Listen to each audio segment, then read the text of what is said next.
Pat, John, how are y'all doing today? Good. I'll be on camera 1 minute. Just give me a Okay. minute. How are you? I am hanging in there. John, how you doing today, brother? All right. Been an eventful 24 hours, to say the least. What do you imagine? Let me make sure that Algenoy is it's got the link.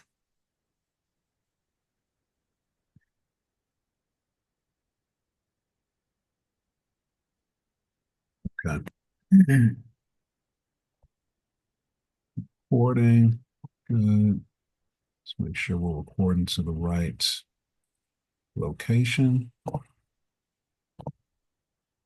Do you save to the cloud or do you save to your computer? No, ma'am. I saved to directly to a very large hard drive that I connect to the computer because the cloud does not have enough space for these big calls. However, the download time from Zoom, and this is one of the things when you're dealing with Zoom versus like Riverside and stuff like that. The Mhm. download time from Zoom is just incredibly slow when you are when you get done with these calls. I mean, it can take hours depending on how big the call was. And if it gets interrupted, it's kind of like a toss up of whether or not you're gonna have to start all over again. It doesn't always resume where it left off. So because I'm using so I use my laptop, I've got to set the screen to never turn off, right? For the however long and leave it plugged up and just leave the house and come back. It can take 4 or 5 hours sometimes for these long calls. So it is unfortunate.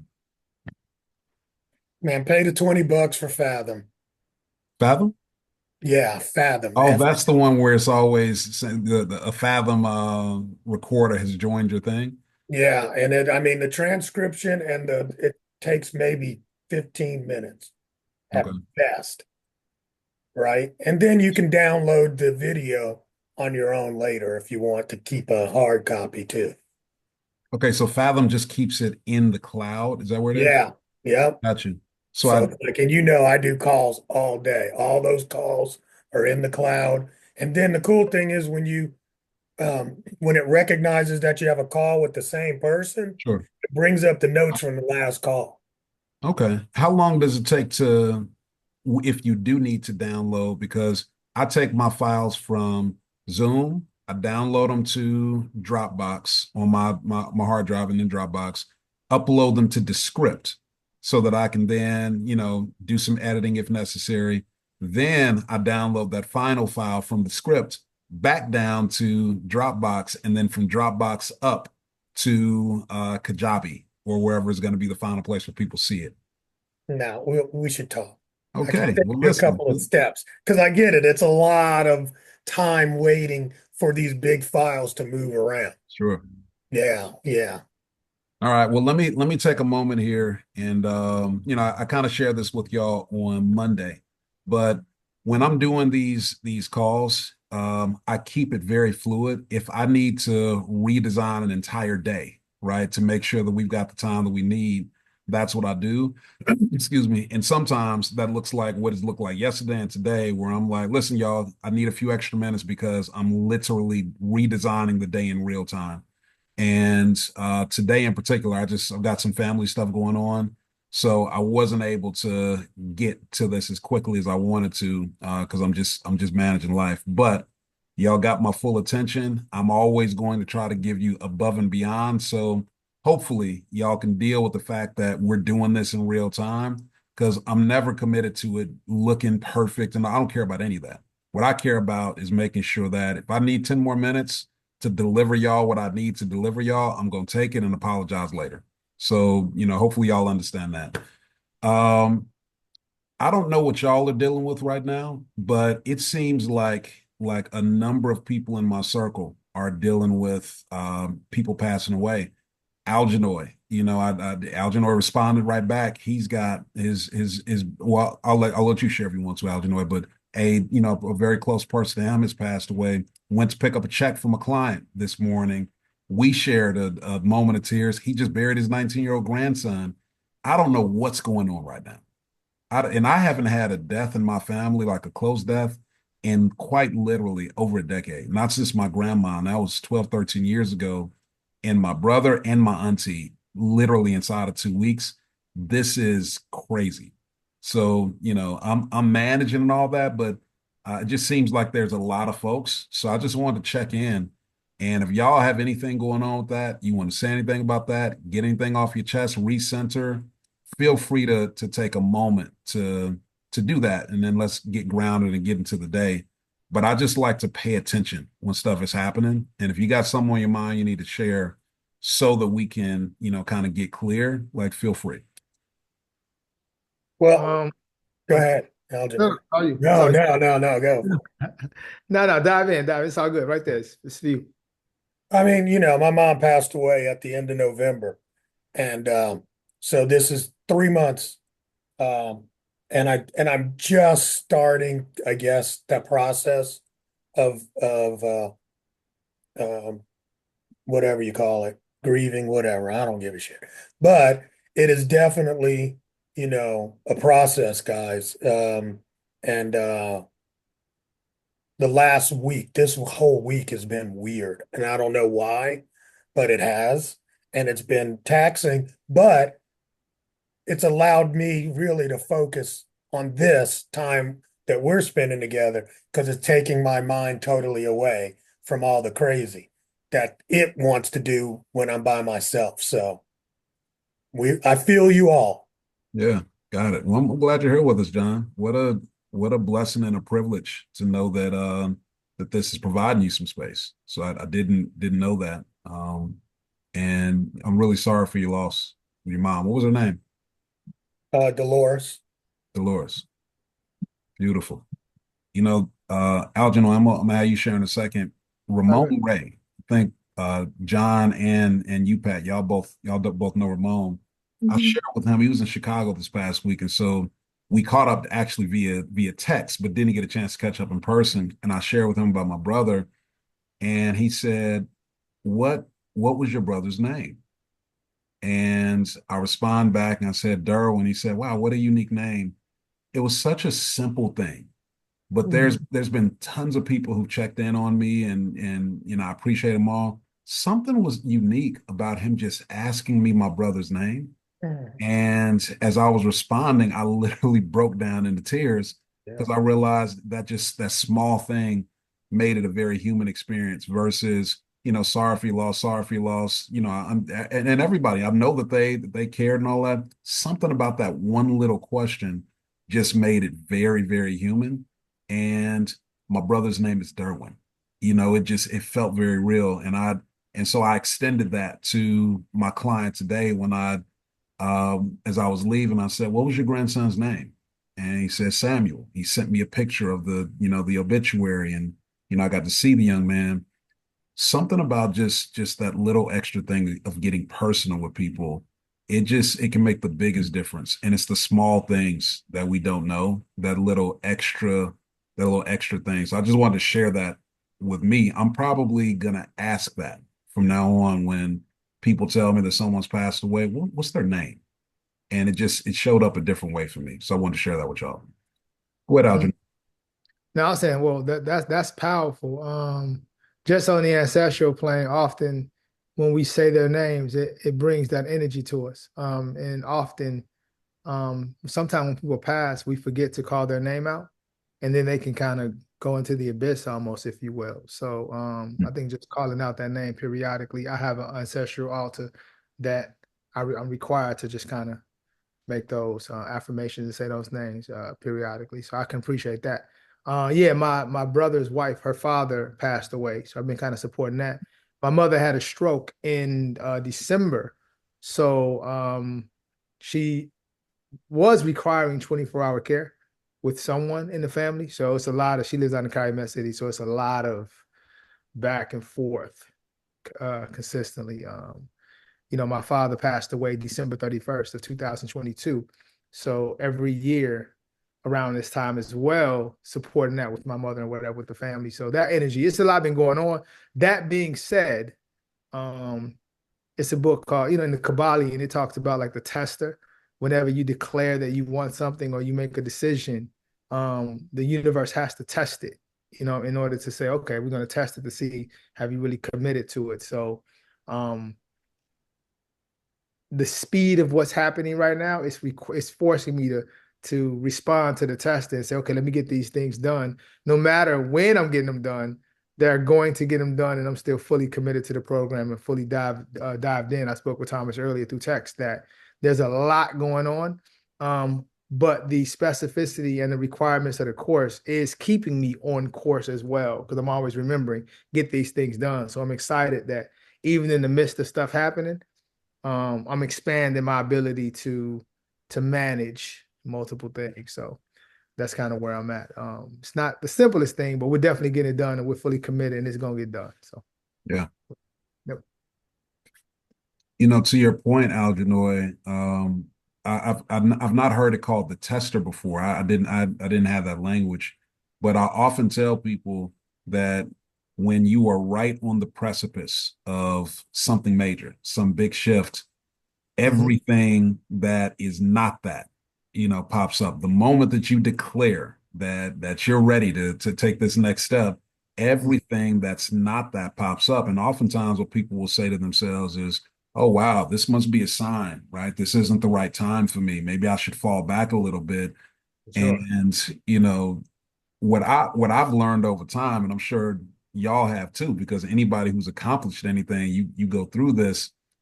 What happens when you say you want something, from my perspective, is whether it's God, the universe, whatever you want to call that higher power, if you believe in something, illuminates everything that, whether it's been unconscious, whatever, that is standing in between you and having that outcome that you want. So now the fog lifts and you see those mountains that have been in the way, and you're either going to traverse them or not. Now you see the mountains, right? Now there's a rugged path that's been revealed that's in front of you. And the choice is to actually go over those mountains because that's what's been in your way the whole time. You just couldn't see it. And the moment that you commit to it verbally, the fog lifts in the universe. God says, okay, you sure? Right? You sure that this is that thing that you want? And some people backpedal and the fog comes back in. It feels comfortable again because you don't see the stuff that's blocking you. You can stay, in the illusion that there's nothing in the way. Whenever you're ready, you can go. But as soon as you move forward again, that fog lifts and you see those mountains again. And it's fantastic when you've got a group of other travelers with you, right? Yeah. Or you can traverse that mountain with, when you've got a clear path up the mountain. It's slick on all sides, but here's the exact path. Here's the safe way. That's the way I like to look at it. So these expert guide stories, like that's just another way to say the same thing. Don't traverse unsafe paths on your own. And we all are experts in our own right. We're helping people to traverse these paths. Excuse me. So, with that said, Pat, unless you want to say something about that, ready to dive in if y'all are.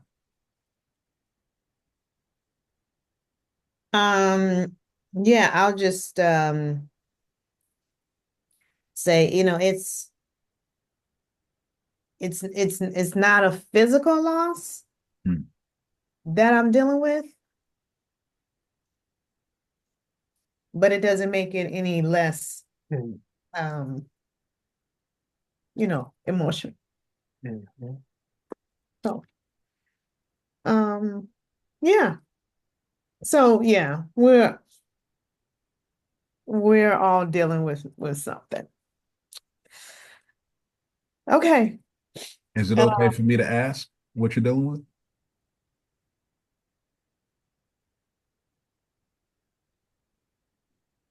um, yeah, I mean it's okay to ask. It's just I really didn't until you all started sharing, you know, and what I can relate to is that it doesn't feel any different. Um, that like my mom is not speaking to me right now. Mhm. And so it really doesn't feel any different. Um, well, I can't say that because that would be finite. That would be finite. And so I I just need to get complete. I need to get complete with that. And so I really didn't realize how much it hurt until I, looked into your eyes and that's why I went off camera for a moment. But I'll, um, um, I've been told that sometimes in later ages, parents can get really mean. Hmm. I've been told that. Now, she's always had a little spite, a little, a little bite, whatever, but never to this point. And it is what it is. But if any, Thomas knows how close I am with my family, so it just really it hurts, especially when I'm trying to do the things I'm trying to do, and I need the life flow of my family. It's it's hard. So I'm gonna go off camera. I'm here. I appreciate you all. Um, you know, but the thing that helped me too was this book called Outwitting the Devil. Is actually I listened to it again on just YouTube because the whole book is on YouTube. And it really helped me. But what I'll say this last thing. I I really don't cry. So when I start crying, it's a waterworks for a moment. So that's why I'm gonna have to get it together. But I really, when I can feel that you all are dealing with something, that I'm already like empathically feeling that and then dealing with what I'm dealing with. So um the soldier in me says I'm gonna be fine.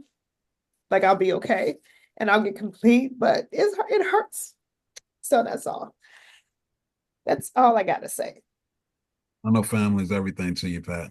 I really do know that. So I understand. And if y'all haven't read Outwitting the Devil, John, I think I saw you nodding in acknowledgement of that.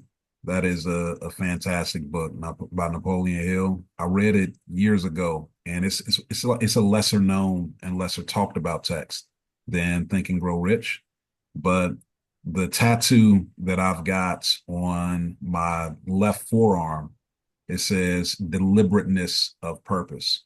Excuse me. And that is it's a slightly different play on a very particular theme inside of that Outwitting the Devil book.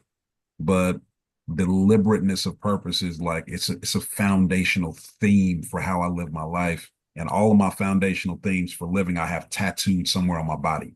Got 6 tattoos currently, and they all have a very particular meaning for me. And I want to wake up and see them every day, right? I want to that their artwork, they're also affirmations on my body, and they're also meant to remind me all the time of what matters.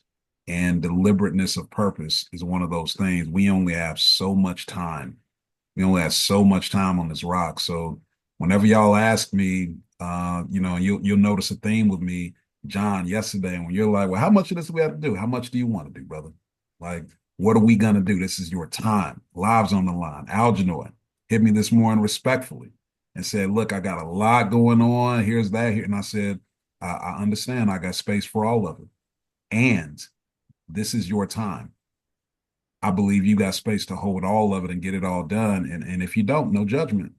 But this is your time. One thing I know about me, people meet me on my timeline at a crossroads, period. Like it happens over and over. When people get in my programs, I'll know people for years. When they formally engage with me, they are ready to go to a different place. I'm like a line in sand in people's lives. That's who I am on this planet. So the reason I'm able to stand in that space for people and say, look, I know you got whatever you got going on, and I got space for it. And it's time to go. You got space to hold it all and get it all out because you're you. Period, point blank. And I'm here for y'all to get all of your stuff out into the world. This is that line in sand. So whatever you want to do with it, you do that with it. But no, people into my space when they're ready to go up and to the right. So with that said, let's dive in, y'all. I'm excited for the day. Starting out, I'm gonna pop on my agenda here for day 3. Let me make sure that I think I shared this. Oh, I think I'm gonna need to update the title. Yeah, let me update the title to day 3. Yeah, I moved all of my appointments that were between 12 and 3. I do have one at 3. Yep, So I just wanted to let you know that, but I moved, yeah, everything. that's totally fine. It usually goes that way. Like there's no way to explain to folks on the front end what this is going to be like. And so when I say, carve out the time for, well, no, I'm gonna jump in, jump out, and then somewhere around the middle of day 1, you realize, well, no, I'm gonna be on this call. We'll be on this call all 5 days because it ain't just about the business, but it does take a little time. So let me share my screen. The first place that we start is always going to be to cement those learnings from the day before. And the best way to do that is to really speak on it. It's to really say out loud after you've gotten a chance to really sit in this and think about it.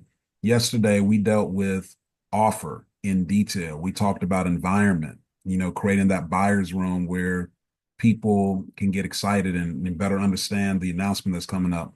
We talked about invitation, creating the first special invitation announcement script. Pat, I think you might have left when we did that part. We talked about the hot list high level. We didn't talk about our storytelling yet. We're going to do that today. But, we spent a lot of detailed time around offer, particularly, excuse me, particularly around the framework stuff as it relates to who your person is and how you serve them. And I know y'all had a lot of work to do on that when we left. I want to check in and find out from y'all what new insights, new clarity, thinking, anything that came out of your time when you got to really sit in that space around framework, offer, and your customer avatar coming into today. Whoever wants to start. Algenoy, I'll start with you. Oh, John. John looks like he's ready to go. Nah? All right. Go ahead, Algenoy. Jump in. I'm not sure if I said it yesterday, but what I will say is typically what I've done in the past is you kind of focus on the benefits or what your perceived benefits of what your program is. And then when you send your offers out, and I'll say because in conversation, once I get to we schedule the meeting, I'm able to kind of touch those pain points that happens. But what I've never done in the past is create those pain points in the messages that I'm sending in advance, or even really sit down and just process and say, okay, what exactly, and then just kind of list out all of the pain points. So now, even in conversation, it's just like when I tell people, like, when you're going into interview, just have a collection of stories, because when you're interviewing, it's really about the stories that articulate your value. Sitting down and actually doing that for myself makes me feel even better prepared to even have more of those conversations and to create what we're creating here today. So I appreciate that for sure. It's great feedback, man. I call that pain framing, like really leaning into that pain. I mean, we've been entrepreneurs for a long time. We've all heard about not speaking from features and benefits. We all know this stuff. But when it comes to the practice of it and how to actually gather those stories up front, you know, poke in that knife, twist it a little bit, drop some salt in it. Sounds terrible, but this is the reality of it. We got to stand out in a way that has us occur as the person to listen to out of all the busyness, the noise. And there's a particular way to do that. Yeah. Human beings are not excited by all that we have to gain. What we pay attention to is what is there to lose. We know it, but implementing it looks different. So really good insight, Algernon. One thing we talk about, and I know all of us have probably said, the coaches need coaching. Mm. And, we probably all know a lot of this information, but it's very different when you're humbling yourself to someone else's coaching and they're able to see the blind spots or slow down the play for you the same way that you do for someone else. Sometimes as a coach, you can think, well, I know the processes because I teach the processes. This is what I do. But actually having someone do it for you kind of reveals like you haven't really thought of you haven't taken the time to really dive into yourself the way you dive into other people, if that makes sense. Yeah, So I appreciate it. absolutely. Um, let's see. I'll just go next here. Go Oh, ahead. John, come off. But so what I got was I know what I know. So I used yesterday that analogy around Big Mama's recipe.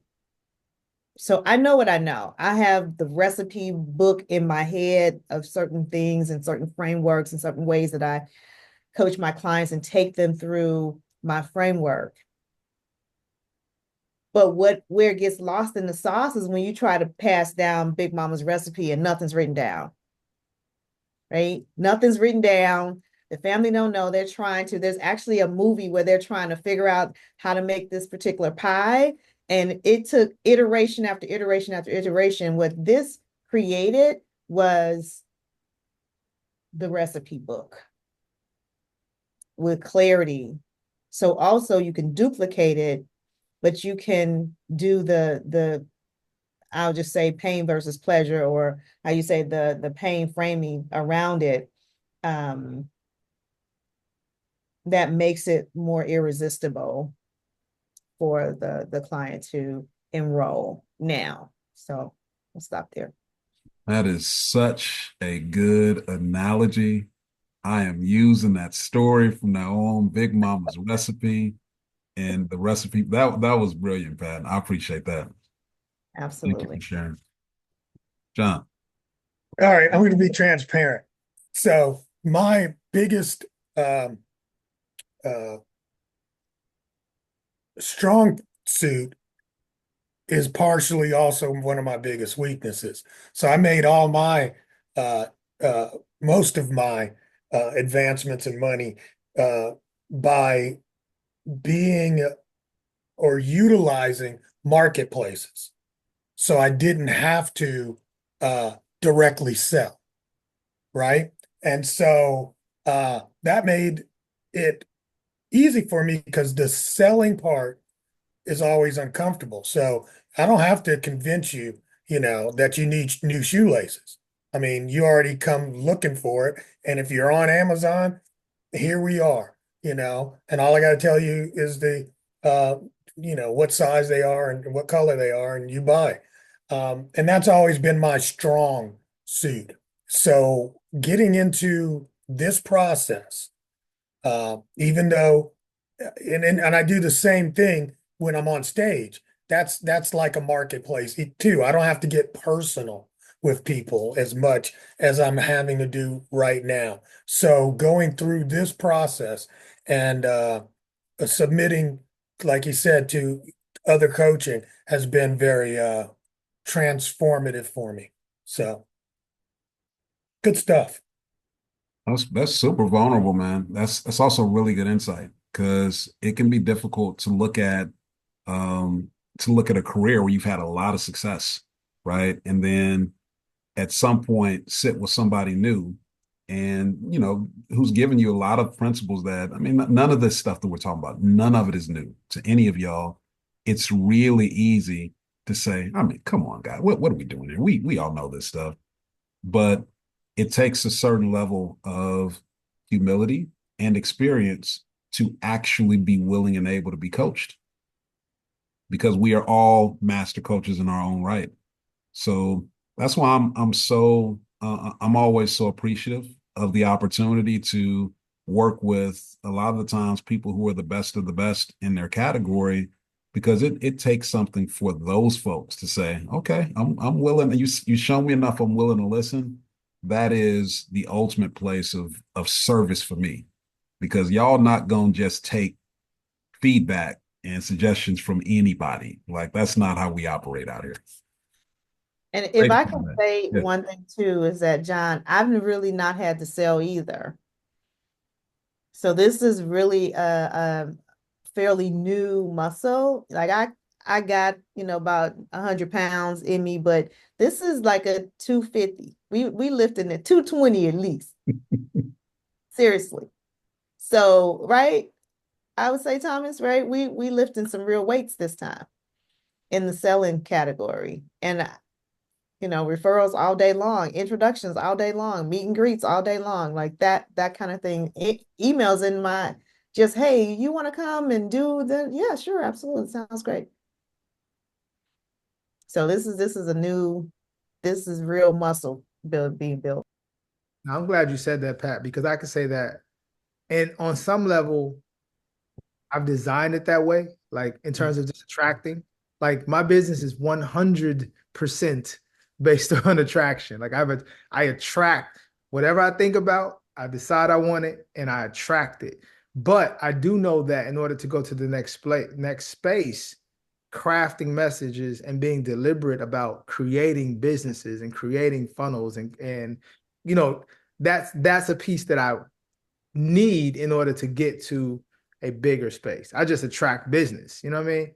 But doing this piece, I've known that it needs to be done. On some level, I avoid it. On some level, there's always a distraction. There's always something to do. So when I bump up against something I'm comfortable with or that I don't know, there's always something that's going to distract me from pushing through because I have a lot of stuff going on. So sitting down, being forced to develop this piece and this muscle as you describe it is mandatory, and I'm glad we're going through it. Okay. Now y'all are talking my language because I want to let y'all in on something. I don't like sales. Mhm. I do not like sales. I don't even think of myself as a great salesperson. I'm not the person who can, sell water to a whale. I'm not the person, give me a pen and I'm gonna have anybody in the room buy this. Like that's not what I do. I am not a great salesperson in general. And I'll tell you what I'm really good at. I'm really good at finding out what people's hopes and dreams are. I'm really good at finding out what people are struggling with, what their Mhm. deepest pains are, what they're scared and ashamed to say out loud. I'm really good at finding out what the thing is, that one thing they wish somebody could solve for them, and they almost can't even say it out loud.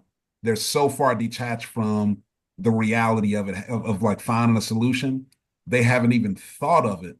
But when you frame that, when you do that work to get that clear, it's not even a sale anymore. They're Mhm. chasing you. That's why I say I specialize in attraction-based marketing and sales. I dislike sales so much. I've dedicated my entire career to figuring out how to have people run after me. And Yes. you can do that. You Right. absolutely can do that. And you can create automation around doing that, but it doesn't look like what everybody else is doing, where you just set up any kind of funnel, run ads, bring as many people through as you can. Like sales is not a numbers game. It is a narratives game. And you can create automated situations where people still feel taken care of. They still feel like you're the person who they want to chase. You can do all that stuff, but it can't look like everybody else's stuff. You got to have respectful friction. So after we get done with this 5-day launch, the next step is taking this exact same experience, which we're taking to our whole network, and putting the evergreen structure around it. It looks mostly the same, but slightly different. You do need some technology done the right way so that every new person coming through your funnel still gets that 5-day limited time special offer experience, but it's got to be real. You can't have fake timers, none of that stuff that people do, where people get on the other end. They're like, this guy joke is just like everybody else. It's got to be real. There has to be real consequence when people do not move when you say move. It's got to be consequence. Something's got to be on the line that they miss out on. And next time they found out the fat meat is greasy, and they're going to pay attention faster to your offer. So this is just as much to train your audience as it is to sell to them. And every time you do a campaign like this, they get trained and the word spreads. The good gossip spreads that Algenoid's timers aren't fake. When John says it's a deadline and it's a 70% discount, it really is. You're going to see the same product 24 hours later for full price, and people still buy it. But you got to create the design for that good gossip to spread, and you're going to stand out like a sore thumb compared to anybody else. This is just stage one of that process. All right, great job, y'all. Let's go ahead and dive into the rest of our day. um, I'm going to ask y'all a question. Do you want to start with offers? Do you want to go start back into, like any sort of clarifying questions about your offers based on the work that you did yesterday? Or do you want to keep going and circle back around the offers? How comfortable do y'all feel with your clarity in your offer, who it's for, like the framework that you've got to sell it inside of? How comfortable are y'all? I'm pretty comfortable. Yeah, Good? I'm feeling good about it. Okay. I'm not sure that I feel good about it completely. I guess Well, we have, yeah, I'm that not sure. means you don't. I'm But gonna top crack that code for you, brother. yeah, no, for That sure. means And so. in terms of the are we talking about names and everything as well? Maximizing the I know we talked about power move yesterday. Yeah, I'm not talking about name, I'm talking about offer. Like the nuts and bolts of what this offer is. So all this stuff right here. Let me share on screen again. Bullet point for bullet point. This is the stuff that I'm talking about. I'm talking about um the background. So who's the customer? What problem you solving? What's the specific solution? What's the specific method? What's the specific outcome you're promising? What are the distinguishing characteristics of your thing? The details. What's the full price? Special offer price? Deliverables. Excuse me. And that should include like quantity, contents, all the details, the terms, the fulfillment mechanism. This is your offer, the nuts and bolts of it. So I'm saying, how comfortable are you, Algernon, with all of these objective pieces that make up what we're calling an offer? I'm comfortable. I understand them thoroughly. Yeah, I think I'm still looking to make sure that each component is the best component and it of makes course. sense based upon. So are you asking, am I comfortable knowing what each component is? Or am I comfortable with all the components being complete already? Out of a scale of 1 to 10, how good do you feel about your offer being like on point with respect to each one of these things? All of this taken into consideration and ready to go. It's not going to be fully ready, right? Because we're not done yet. I'm Right. saying, how comfortable do you feel, scale of 1 to 10, about the offer that you have currently as defined on paper? All of these elements here. Maybe a 7 at this point. 7. Okay, good. John, how comfortable do you feel? Scale of 1 to 10. I'm pushing a 9. Okay, excellent. Pat, what about you?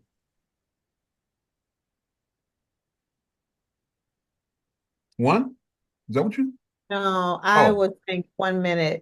So I was trying to find a mute button. Like I don't know where it is.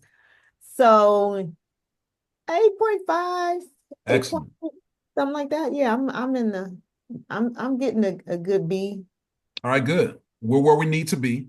So that's about where I want you on day 3. I want you at about a 7, 8. John, if you're at a 9.5, fantastic. But 7, 8 is where I want you on day 3. If y'all were still pushing 4, 5, I'd be a little bit more concerned, and we'd probably start here.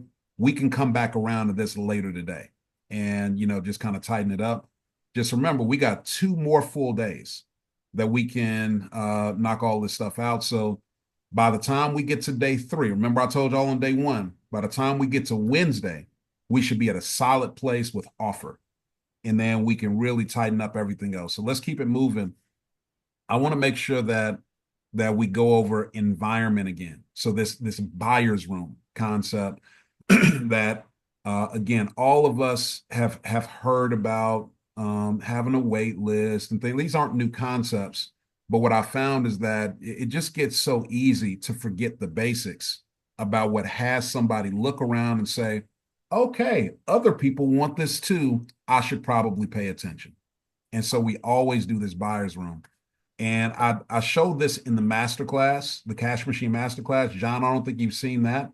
but I want to go over it again just to make sure. All right. So in doing the setting up the buyer's room, the place that we start is with the invitation video scripts, which is the thing we'll cover next. But when people have had to either raise their hand to say, I want to join your Facebook group so I can hear about the special offer that you're going to be making, that announcement on next Friday, or they say, I'm gonna to register for the event, to join the call when you announce this special offer.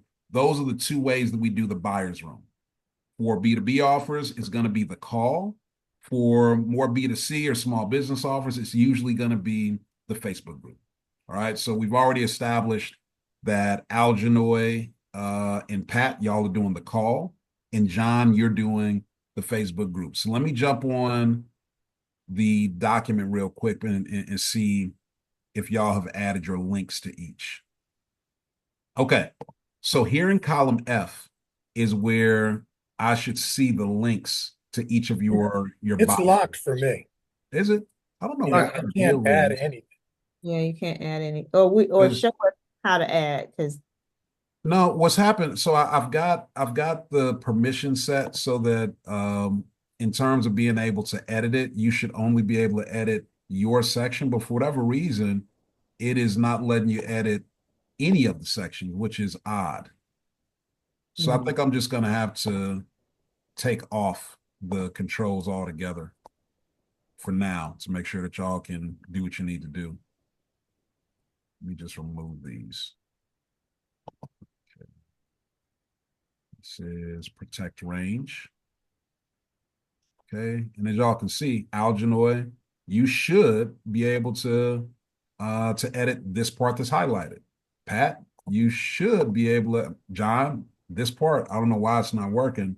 So I'm just going to remove these permissions all together and let y'all edit the whole thing. Whether I'm able to do it or not. and what cell are you in doing that? Because I didn't get it. Let me see. Custom. Let me try this. Copy.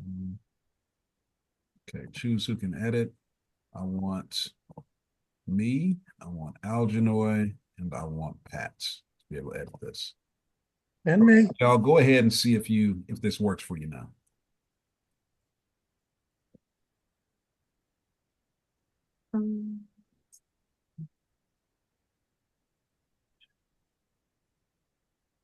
Jump into column F and just write anything. Just see if it lets you edit it all. Not yet. Yeah, I think so. Let's see here. This is for the hot list. Yep, column F. To see if you can write anything at all, or if you get that same thing. There we go. Okay. Not for me. And John, you're so it's weird that Pat would be able to and you cannot. Which I got so many. What do you call it? Let's look again. Protect range. Excuse me. Okay. Can edit. Me and two others. Yeah, y'all should be able to edit the entirety of the sheet. Yeah, but it's three of us here. Yeah. It says you and two others, so it should say you and three others. John, there we go. So sorry, man. I left you out of the game. So the hot list 5 day, that's in quadrant M, right? Column F is what I want you to be looking at, Algenoy. What you see on screen right here. Okay, where it says the script guide and final preparation. Yeah. So you're going to be column F, rows 4 through 8. Just the big. Look at my screen. I think you're looking at your screen. Look at my screen. You see my screen? I'm trying to get to the screen now. Let me see. Boom. So your screen. Okay. Right. I see that. Yeah. Right. This is where I want you to drop the link to your buyer's room. And this cell right here. Oh, the buyer's room. Gotcha. The Yes. Zoom link. So all the templates, just so y'all are clear, if you look in row 3, that tells you exactly what should go in each column. Drop the link to your special offer announcement group or event registration page. This yellow row tells you exactly what should happen in each column across the entire document. All your templates are in the yellow row in row 3 with very specific instructions. So Coach John, because I clicked on your link. Yeah, that's wrong. I'm sorry. Not yet. Oh, no, That was apologize. wrong.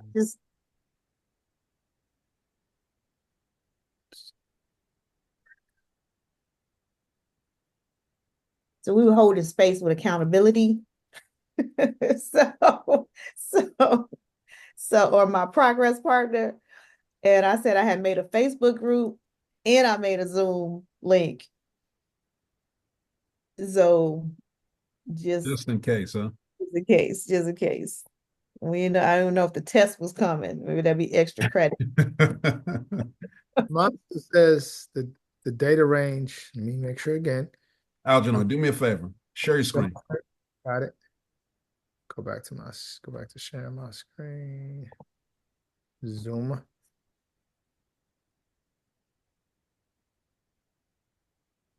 Share. All right. You just share the, yeah, okay, there we go. So here, right? Yes. All right. So show me where you're having a little bit of trouble putting in your stuff here. Just write something in here. Oh man, I guess it worked now. Never mind. It works now. Awesome. Only share the link. Don't share all those details. Only the URL. Okay. Perfect. You can stop sharing. Okay.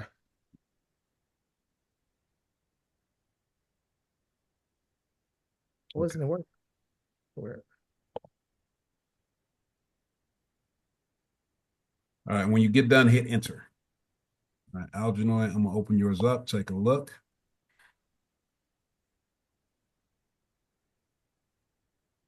Okay. Let's see what we see.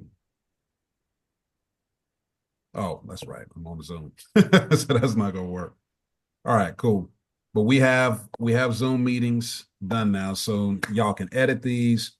But just so I'm clear, Algernon and Pat, for your call, you set this call for next Friday, right? Yes. Yep, perfect. You can still click on it, can't you? And then it'll tell you if you want to leave this Zoom. It did. It gave me that. Oh, okay. Oh, you got. Okay, we didn't see it. Okay, gotcha. Yep. Okay. That's when I realized that I wasn't going to be able to go. Yeah. All right, so we're good to go. Now y'all go ahead and in column G, mark that complete. Okay. This is how we know when we're going in the right direction. As we move from left to right in the program, there should be nothing on your left that's red. If there's a column that's red, you know that you have skipped something and you can just go right to that template above. Excuse me, but nothing should be red, right? So we're just progressing left to right. Now, the next thing is our special offer checkout page. We'll come back around to that. But if you've got your page done, make sure that you drop the link to it here. Your special offer checkout page. Drop the link to it here. And that's column J. You on mute, Pat. I was actually talking to myself. I was like, I think I do have that. Wait, hold on. Hold the phone. I think I actually did. Algernon, do you have yours done? I do not, and I guess I have questions. So that is what we're not going to go over questions about it right now, okay. But this is where you're going to drop it. Just know that. Okay. And so that's where you were supposed to remember. I told you go to Stripe, create a. I did register for that. Okay. Yeah. So you're just going to not. I don't know if you did Thrive Card or not, but you would have created a checkout page, a product checkout page for that. That's what goes here. Does not matter whether you get all the details about your offer on. I just want a checkout page done so that we can mark that green. We come back and we edit it versus us getting to day 4, day 5, and there's no checkout page done. And you're for the first time, like late this week, early next week, looking at the technology where you're going to make your actual money on. I want to get that out. Okay. All right. Okay. So Pat, you're still looking.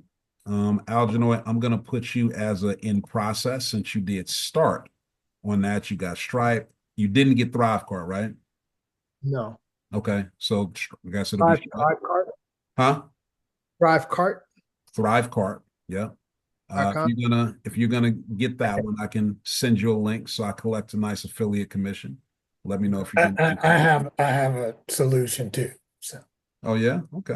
All right. yeah, because I went in because I was looking at them all, and then I found this Zelvy, which is like stupid simple, but it's also on an App Sumo special. Okay.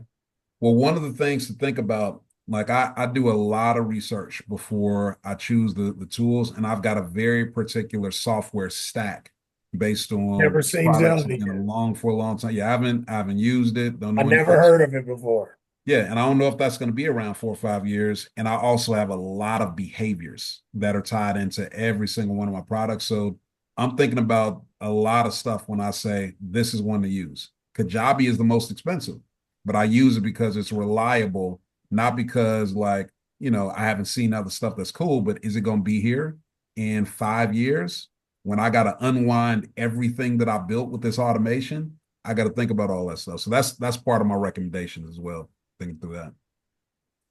Okay, hot list. We'll get back to that. So where were we? We were talking through environment.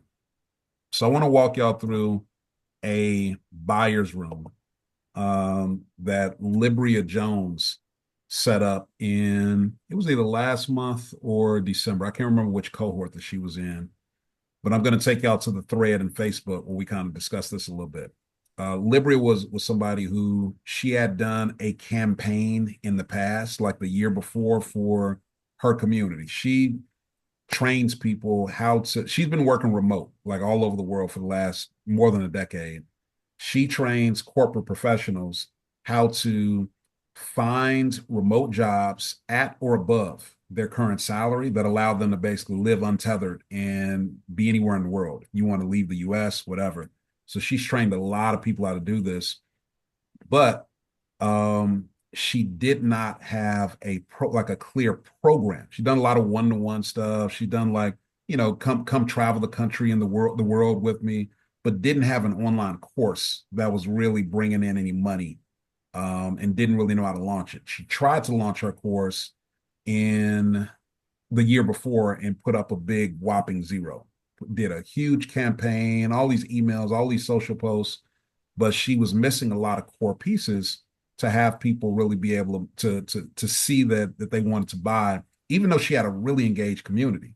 She did 5-day ATM, and on day number 5, when her offer went live, she did $25,000 in sales in that one day, because you do all of your sales in the one day when you go live. And so we kind of broke down some of the pieces.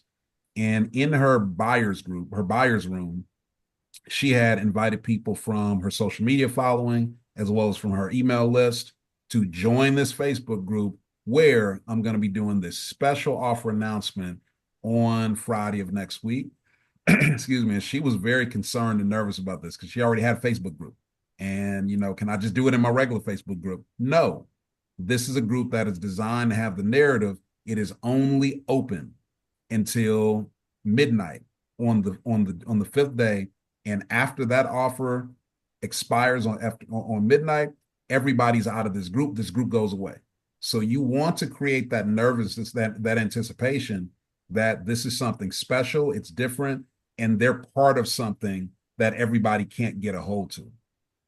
With this buyers group, on at 8 a.m. on the day of your special offer going live, which will be next Friday, the doors of the group lock and close. And that's the first place where we create a little scarcity around getting in the group.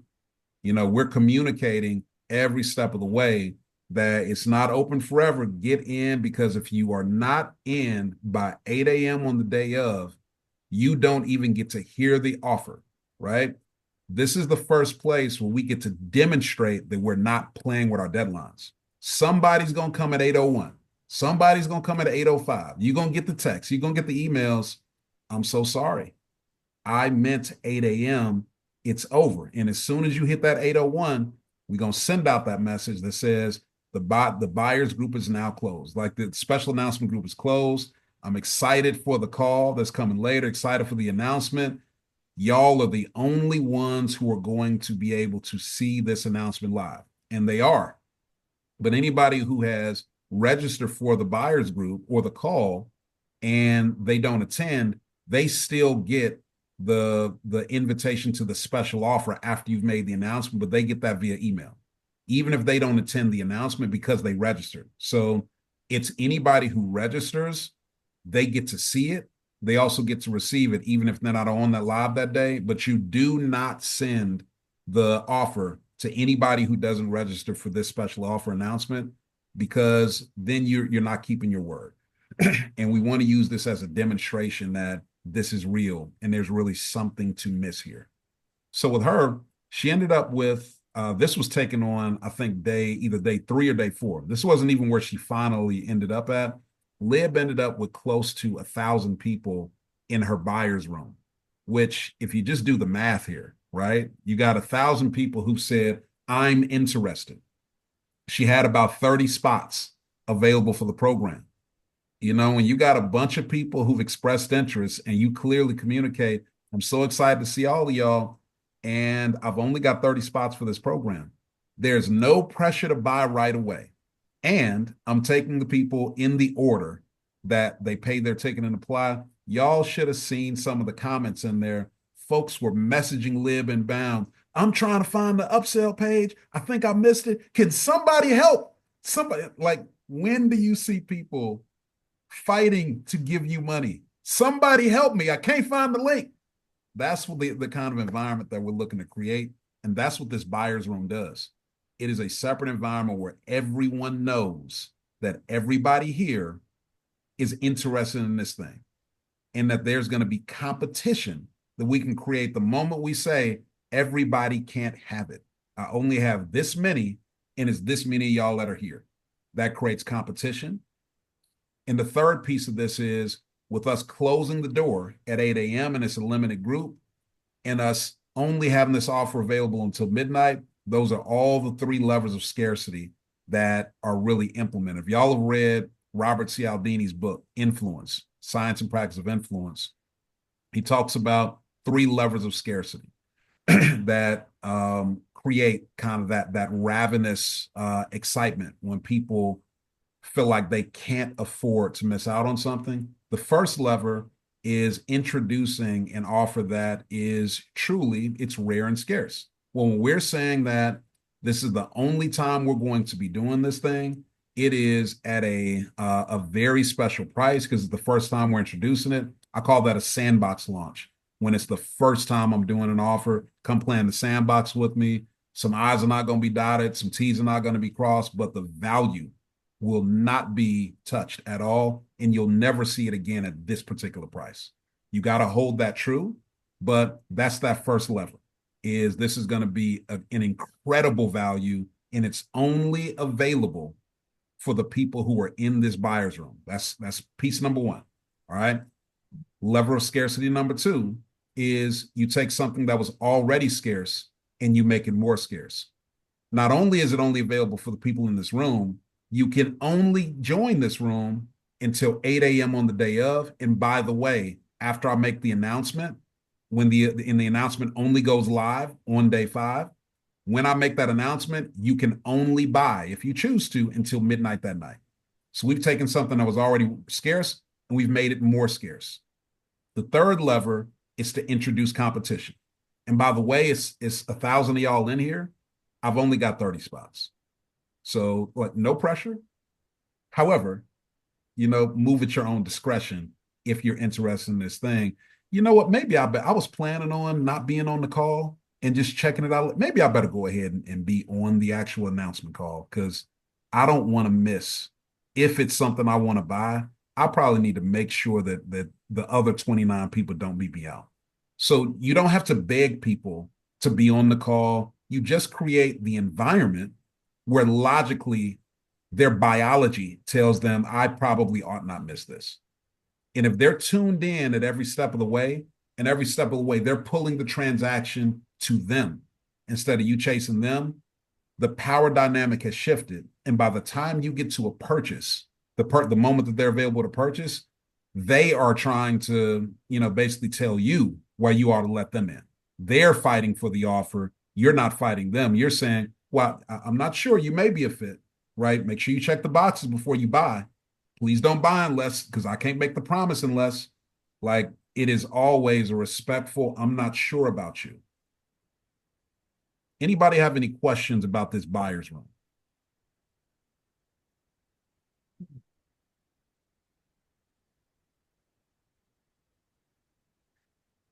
Algernon, you've been killing me with your furrowed brow, man. Algernon, I'm not sure. I feel like I'm clear, but I don't know. So I got questions about this thing. I'm very clear about the buyer's room. Sometimes my mind will project into another space and be like, well, how is this going to play out for me with my offer? And that's what I'm clear about the offer room. I'm thinking about how this is going to play out for me with my specific offer. And in terms of, and then I'm going down this path of like delivering what delivering the offer as well. So and maybe that's a later conversation about figuring some things out for that. Yeah, that goes into the actual presentation of the offer. And, when you're doing a B2B offer, then you want to be very respectful of how it's positioned, because there is nuance to delivering a deadline to business folks, but not having it feel salesy. There's a way to lay that out so that it feels appropriate. It doesn't feel salesy. I tell folks all the time who I'm considering doing business with, and this is like one-to-one. I sent out a message today. There's somebody who several of us on the call know that we've been mutually considering a strategic partnership on something to our aligned communities. And over the last couple of weeks, there's been stuff that's been popping up for this person. I understand we got life. And every time something pops up, I'm a little bit more like, okay, now, I know we got life, but I got life too, lots of it. And I'm still holding my commitments. And my message today was a little bit more, it wasn't stern, but it was, hey, if we're doing something, it's going to need to get on the calendar, because I can't sit in limbo. I don't operate in gray space. If we're not doing something, let me know. This is the first time I've introduced that if we're not doing something. Now, he hasn't said we're not doing something. He hasn't communicated any intent not to do something. However, I know that when you start carving out patterns of like you chasing somebody else to follow up, that kind of becomes the nature of the relationship. So you got to interrupt that and set people back to a reset. Hey, this ain't what we're doing here. If we're moving forward, we are moving forward. Otherwise, we need to complete this, and we can talk another time. So, but you got to do that really respectfully with business folks, administrators, et cetera. But you can't still move them to a quick transaction. It's just got to be a deal that's good enough. Like it's got to be so good they can't refuse it. And they also need to not have any barriers around the approval amount, which is why I was asking you, for your folks, is their approval amount less than 10 grand or is it less than 5 grand? Because usually with administrators, there is some amount they can approve on their card unilaterally without going to get other decision makers, and they can explain themselves later. You got to be below that budget, or else it's not going to work. So make sure that you tell me you think it's 5, make sure of that, right? Clarify that. And we may even work that into the pitch a little bit. Like, I've got something, make sure that you got space on your card, right? I'm going to be making y'all a really good offer, but it's not going to be like, we'll set the expectation before they get on the call. We're not going to just surprise them, That's also the question in terms of, especially in education. I know you wanted it set on a Friday, and if it's set on a Friday in the evening, that means that they're getting the offer on Friday evening, and then they have 24 hours to make the decision. No, they don't. They have until midnight on that day. Okay, right. Well, you gotta remember, we're not springing something on them. We are priming them the entirety of that week that there's a very special offer coming. If you are an administrator who's been struggling with this, and you are looking for, and all of our stories are Yeah. aligned with an administrator who's been struggling with this, right? They get on the call, and we are going to present a solution that is story based to administrators who have been struggling with this. And there's the offer, right? So if you need to think about it all day and like, I get it. This probably ain't the offer for you. And when we come back a month and a half from now at full price, then like you can look at the offer again. For those of you who are administrators who've been struggling with this and it's been keeping you up all night, come ready because I'm going to make y'all a one-time offer and you probably are going to want to move. It's not going to be available anytime other than that day at that price. Reason why is because it's the first time that I'm doing it in this form. I want to get this thing out of the gate quickly. And this is significantly discounted from what I'm going to be selling this at in the future. That's the only reason why I'm giving it to you for those who move quickly. So if that's not you, no harm, no foul. But this is going to be full price next time you see it. Can you hear the narrative where it's like this is a respectful narrative, you know? One, I definitely hear. Yeah, I hear that. Yeah. Yeah. Okay.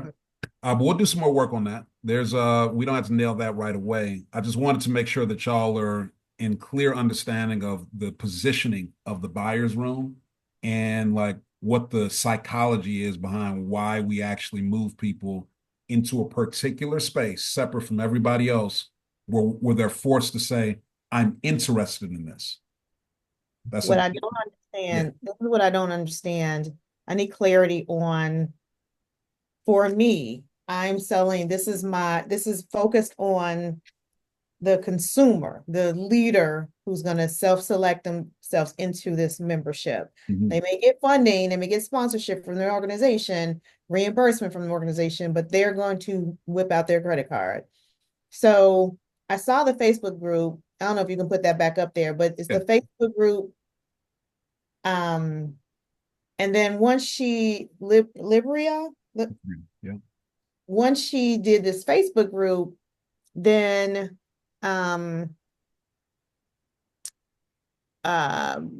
was this, then did she Zoom them in or what? I mean, that, or we're not there yet. You talking about how she invites people to the group? So she invites people to the group, yes, but then when she makes the offer, is it just through emails or is she actually No, you're gonna do an actual announcement call in the group. So in both cases, whether it's a Zoom call or whether you're doing a launch announcement call, they're both Zoom calls. If you're doing in the Facebook group, you can either do a Zoom that you then like live stream into the group, or you into can the just go group? live in the group. Either way, it's totally fine. Okay. Sometimes doing a Zoom that you go into the group with a stream introduces a level of complexity that you got to have a kind of plug in whatever. Everybody isn't as technically savvy, so it works just fine if you just go live in a group, right? That's fine. Okay. Is her group hidden or is it visible? This group is gone. Yeah, this group is only for that launch, and that's why I'm saying it. Like when people go to check out the next day, they oh, I can't find the group. Oh, you thought I was playing? This group is gone at midnight, and the offer is gone at midnight. So that's how it works. It's not available. Let me rephrase the question. When we set up our Facebook groups, there's the option for visible or hidden. Oh, got it. Yeah. Let Hidden me. group or visible group. That's Yeah. really what I'm asking. In Can you terms of still see my screen, right? yeah. It Right. you can When you choose go privacy. to Go ahead. when you open up this document right here, so this one here, read pages 6 through 9 of the link guide for clarity. I'm gonna open this up so you can see it. It gives you line item specificity on exactly what should be in the group. I'm gonna show it on screen just so everybody can see, just to make sure. All right, so this is let's see, page 5. Okay. Special offer announcement, Facebook group or private event / call. It's going to tell you exactly what to do. So group type, private group, create a new group. Don't try to use no group. Group access, new member onboarding, group content. It's going to walk you through everything that you need I didn't go through this because it's not really relevant right this second until we start onboarding people. But here are all the details that you need for your group, including what you're gonna excuse me, what you're gonna be presenting on the day in general, and then I give y'all like a deeper dive. Here's your presentation outline when we get to that part of the training. But this is pages 6 through 9. If you're doing a group, that's all the details. If you're doing a call, here are the details for the call. Cool. Oh, okay. All right. Okay. What else you got? There's a you see No, you the have a question question. was really, it was, I get, so I appreciate all that. I'm just asking, I went to redo my group because the way it was written there, we can come back because it's just a tech question, so it's not a big deal. It's not a big deal. It's Got a it. private group. That's really what I needed to know. Yep. Yep. All right, And cool. whatever you got the name as doesn't matter much right now. Like we'll get into all of those details. We're not inviting anybody to the group right now for several days. We got plenty of time for that. I just want to make sure it was created. We'll go back and make it pretty and So get all the details later. it's a hidden group. Hmm? Nobody can find it. Only members can find this group. It's a hidden group. It's a private group, which means that nobody is going to it's not hidden, it's just private. Nobody's going to just like happen upon this group right now unless you start sending out links to it. Let me share my screen because I just want to get past this question because clearly I'm not either You're being articulating. clear. I'm answering. It's a private group. It It's not is hidden group. private, Fine. but then there's this other option, visible Yeah, or hidden. See that? that's fine. Yeah, this is a visible private group. What I'm saying is nobody's gonna, huh? That, that was all. That was it. Got it. Visible Okay. private group. I'm done. No worries. Here's what I'm gonna do All right. because I appreciate the clarity.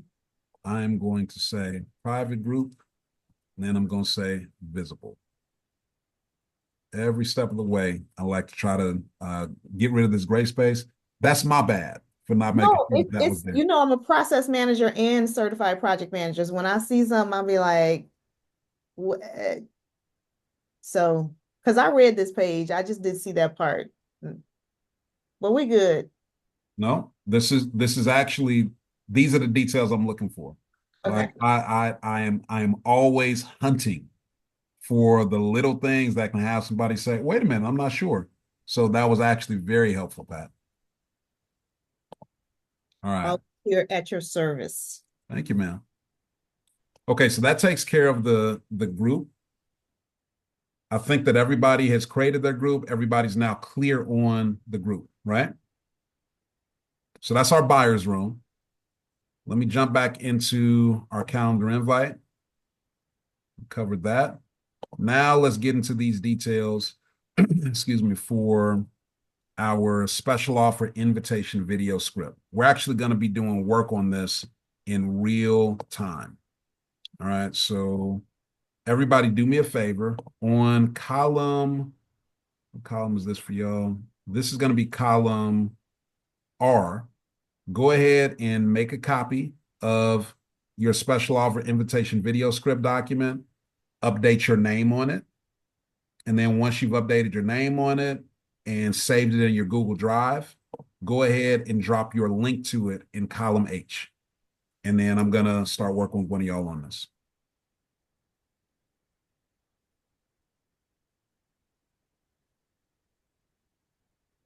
So again, you're going to be looking in cell R3, make a copy of that, update your name on that document, save it in your Google Drive for 5-day ATM, and then share your link to that document here with the right privileges.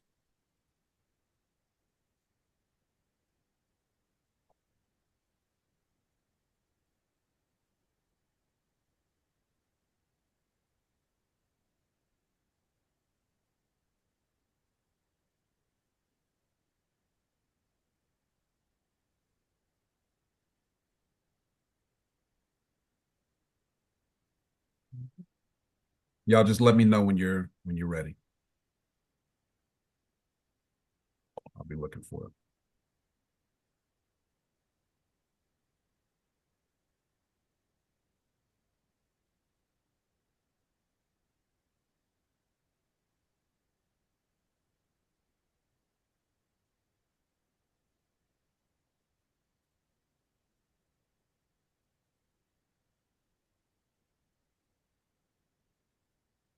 Are you an editor on this one too? Yes, on every single one of your documents, make me an editor, but make the privileges view for anybody who has the link. Everything except for your hot list spreadsheet. Hot list spreadsheet, and this is for Algernon and John, because y'all need to update this.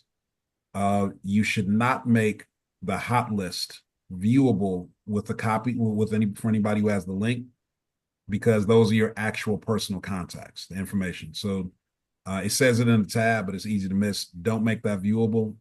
It's up to you whether or not you want to share that with me, so I can go through. Sometimes I'll see stuff in people's follow-up that is useful.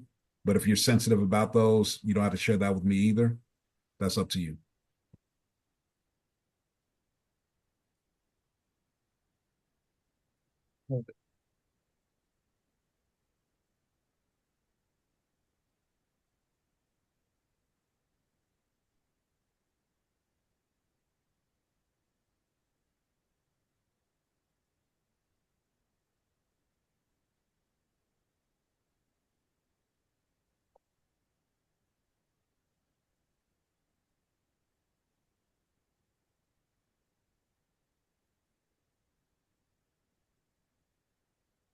Okay, so it's not sharing.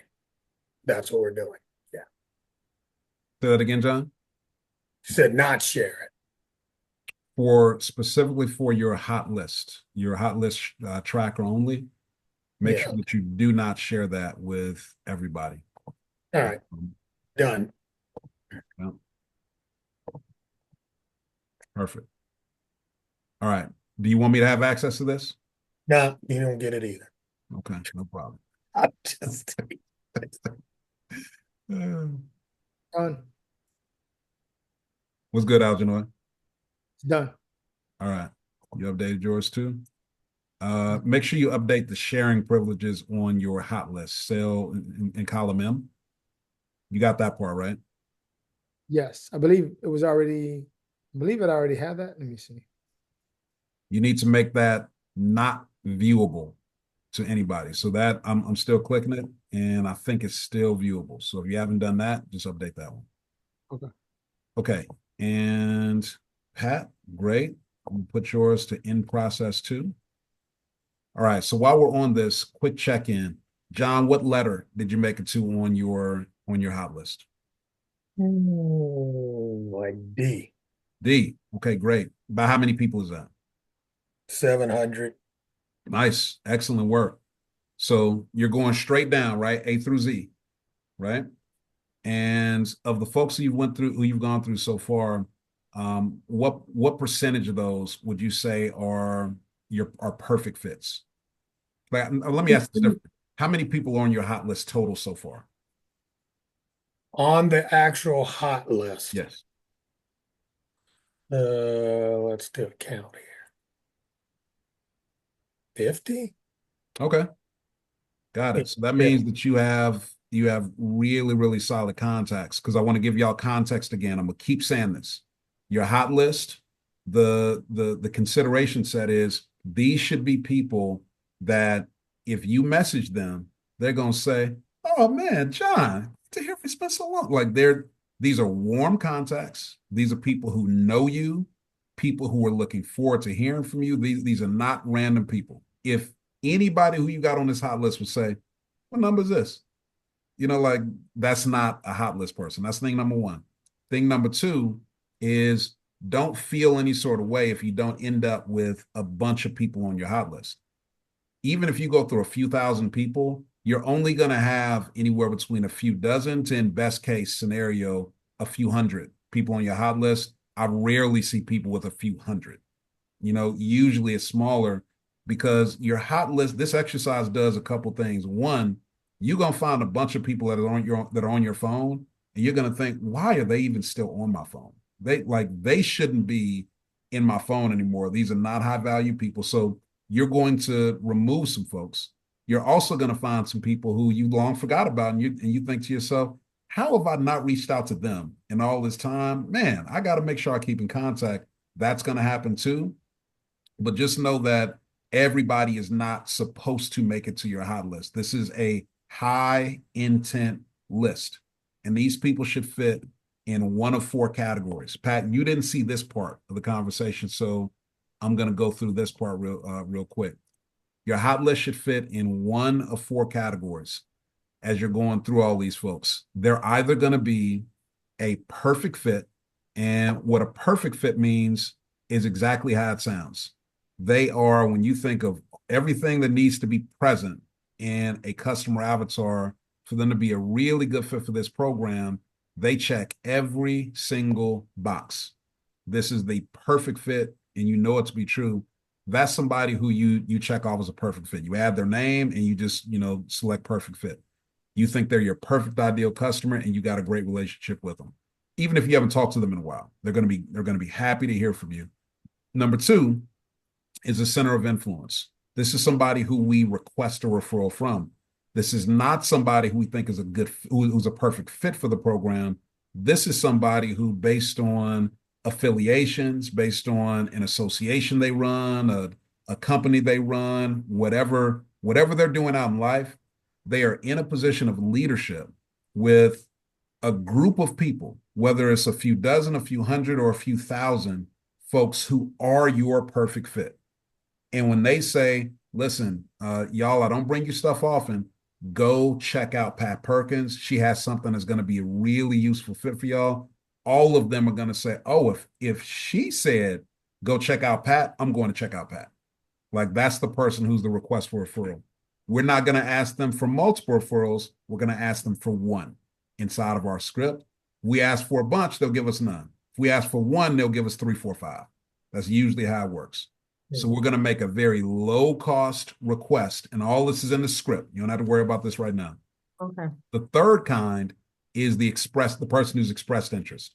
This is somebody who, in some way, shape, or form, has said, man, I don't know when it's going to be. I love your style. I love what you do. We going to figure out a way to work together. And I can't wait till we figure, that's the expressed interest. So they're not necessarily a fit. They may or may not be. They've said they really want to keep up and they want to know when you're doing something. They may just get the invitation and pass it on along to the next person, but they have high intent to work with you and they respect what you do. The fourth category is possibly a fit. This is somebody who you haven't been following close enough to know for sure that they're a perfect fit, but based on what you know about them, what you've seen them do, what you've seen that they're working on, you truly believe that this is probably a good fit, right? But you just don't know for sure. They're possibly a fit, right? So those are the four categories: perfect fit, center of influence, who we're going to request a referral from, expressed interest, or possibly a fit. If they don't fit in those four categories, one of those four, and if they're not somebody who's still warm to you, they do not go on the hot list. We got a separate set of emails that is your 5-day campaign that's going to go out to your general email list. If you've got a general email list, that goes to them. Your hot list will get those messages too. But your hot list is who we send out a very personalized, one-to-one manual campaign to activate them. And again, that is a real one-to-one. We can't do that with everybody, but we are going to do it with the absolute highest value, most well-positioned people who are in our database. That's the hot list. Go ahead, Pat. So where do I see that description? Because when I click on contact type, it doesn't pop up for me. Yes. So that doesn't the notes don't come with it when you make a copy, but okay, when you do get to the script, all y'all have access to this. You don't need to start working on this yet. Okay. But when you open up this template, at the top of this template, it gives a very line by line exactly what's on that other one. It gives you all the hot list definitions. Okay, perfect. Yeah. All right, great. So I'm at 0 right now. Okay. So all good. yeah, that's where I'm at. All good. And so John had mentioned to me to, look at my Google list. But did you tell us where to go and find these hot list people? Is it just in your phone? Is that your hot list are your direct contacts right out of your cell phone. So if you want to, yeah, you can go to contacts.google and you can download that to a spreadsheet and look at it. But it doesn't matter how you do it, whether you look on your phone or you look in the spreadsheet, there's no shortcut in the exercise of actually going through it A to Z. And that's really the hard part. This is a grunt work exercise that nobody can do but you. You can't hand it off to a VA because they don't know your life, they don't know your contacts. So this is one of those things where Yeah. it's something we all should do, we all should have done, and we're just not going to make time for it. But when you do, like those contacts are now unlocked and you can Okay. use those for other campaigns. Mhm. This is man, what's her? Oh, April Prayar. She went through this program and she did this exact exercise, exactly how it was designed. And she came across somebody who, she remembered this guy worked in nonprofit in general, couldn't remember exactly what he did, and ultimately just followed the process, did it as designed, reached out to him on the hot list. He was a possibly a fit. And he didn't end up being a fit, but what she found out is he didn't just work at some nonprofit, he worked for the Obamas. And as soon as she said what she was doing around helping kids to have better, interactions with police and come home safe, he was like, "Oh, I know exactly who you need to talk to. Can I make an introduction?" He makes an introduction. 7 days later, she's got a $40,000 contract. So this hot list exercise unlocks all types of hidden value. Just do it as designed and struggle through it. There's no way through but through. So I apologize in advance. This is one of the less enjoyable parts of this exercise. All right. Any other questions about hot list? One question. Yeah. So a lot of the people in my phone, I I don't have emails for. Okay. So, would this be like me calling them again? No, we don't do Okay. any calling at Oh, all. okay, cool. And I'm glad you brought that up. I mentioned it yesterday, but it was in passing, and I need to make sure I lean in on this. The hot list is designed to be text message first. We use Oh, text okay. messages as an anchor for them to then go to email. So if you don't have anything else but text, we can still design the whole campaign specific to just text. But if you only have email, it's a lot harder because people can ignore their email. It can still work and it does still work, but it's much more compelling when we shoot a text message that says, "Hey, John, just sent you an email.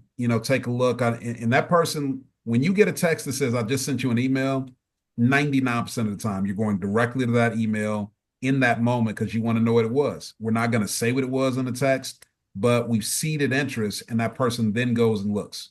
If we just send an email, we lose that anchor to be able to send them somewhere. And if we don't have an email for them at all, we can send that first text message and still run the communication. "Hey, be looking out for something from me, over the next couple of days." Like we can still do that. So if nothing else, get the phone number in there. That's the main thing. So I have 12,000 contacts in my phone. Mm-hmm. So I'm not sure how to um Elephant. Yeah. yeah. So but I have 1,000 suggested contacts and in iCloud I have 600. So I'm gonna start with the 600. I needed to just process that out loud. I'm gonna start with that group. That's 600. That I says don't in want you to do that, Pat. I oh, okay. want you to start with A, and I just want you to go straight down the list. Oh, okay. And we're going to go chunk by chunk, and we're going to get to it, the end when we get to it. But I want you to just go straight down the list. And that's like we're just going to gun to get a few done. So if you can get to D, like John Okay. got to D, see if you can get to D by tomorrow. Okay. At the end of tomorrow, see if you can get through to, K or L. We got a few days. Okay. All right. No problem. Okay. Yeah. You need a second to say RIP to the rest of your day, because I understand.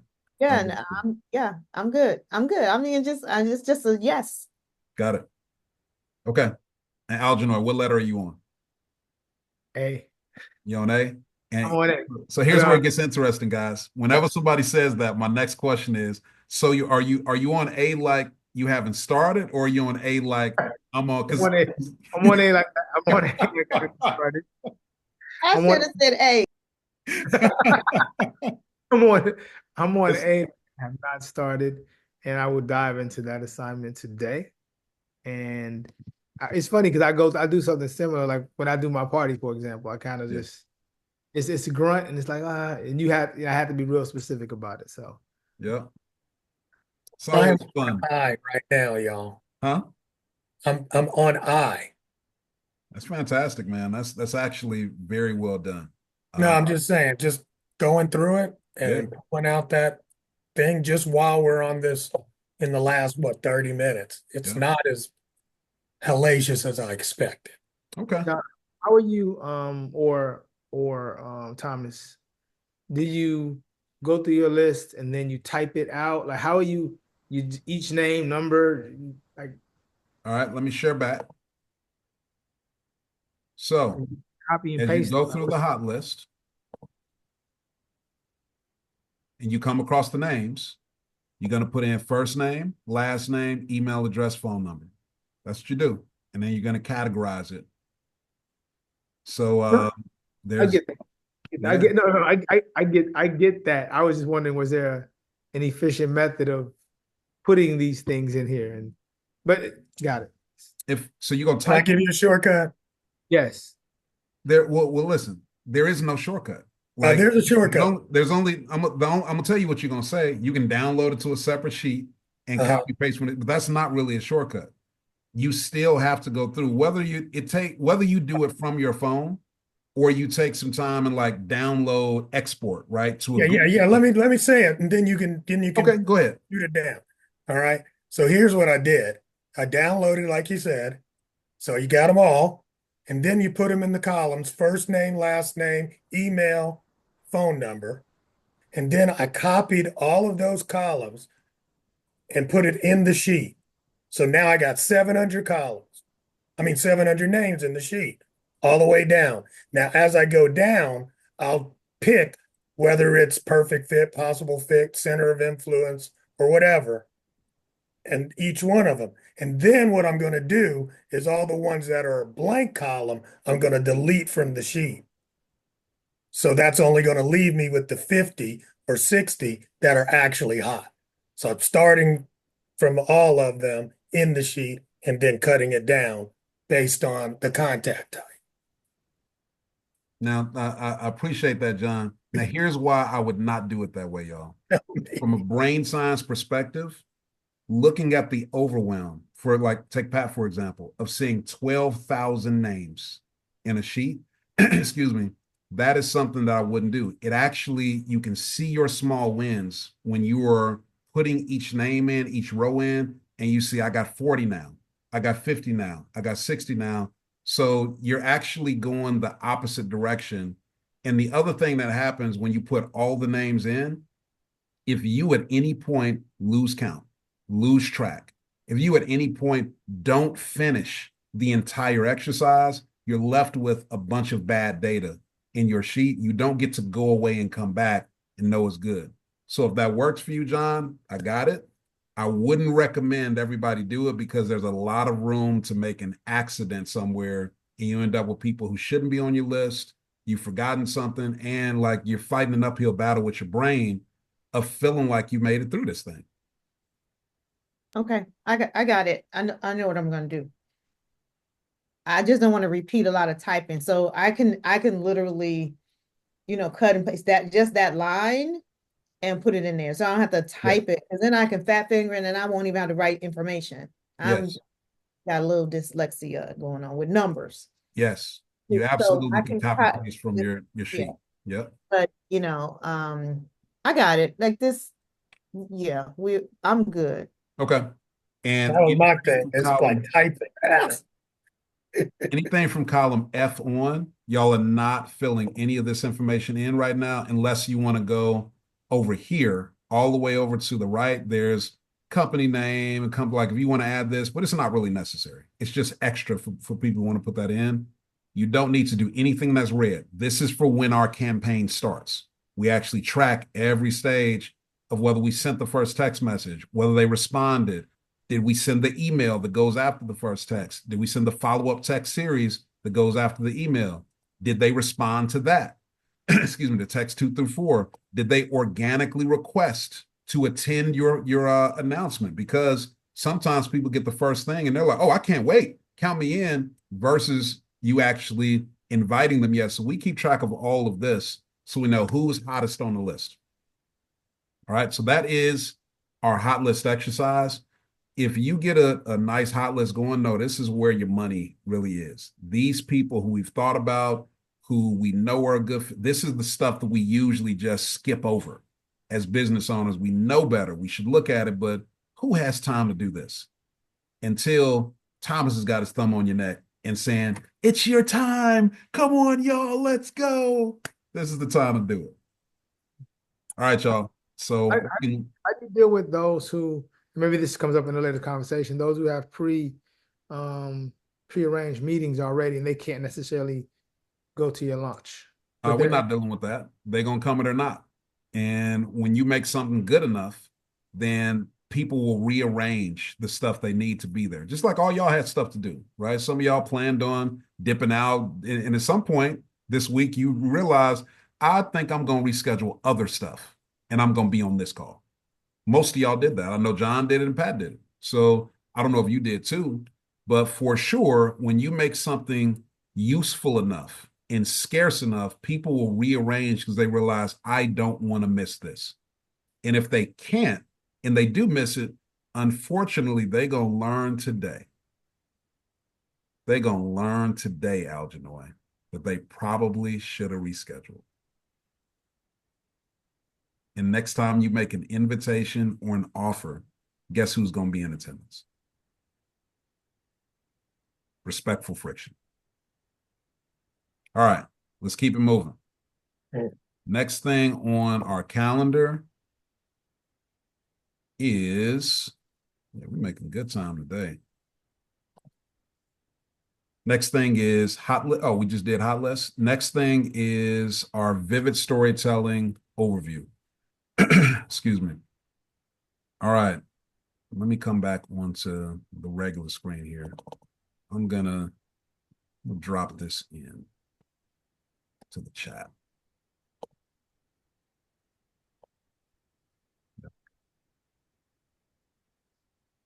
All right, let me ask y'all a question.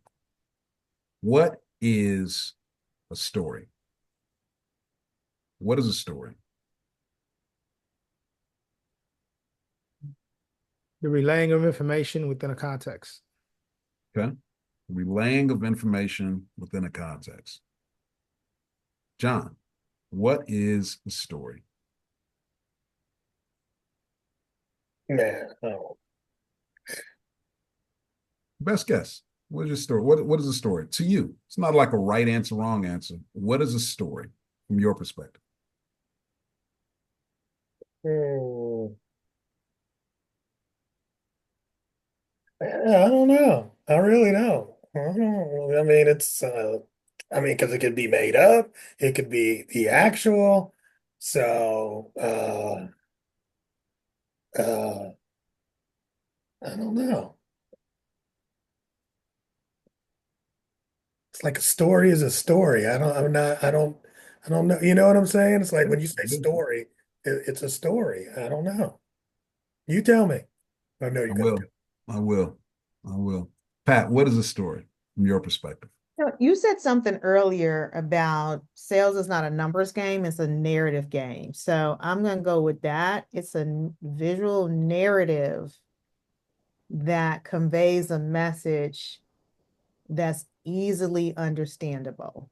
The outcome could be an emotion like happiness, laughter, pain, joy, whatever, but it's a narrative.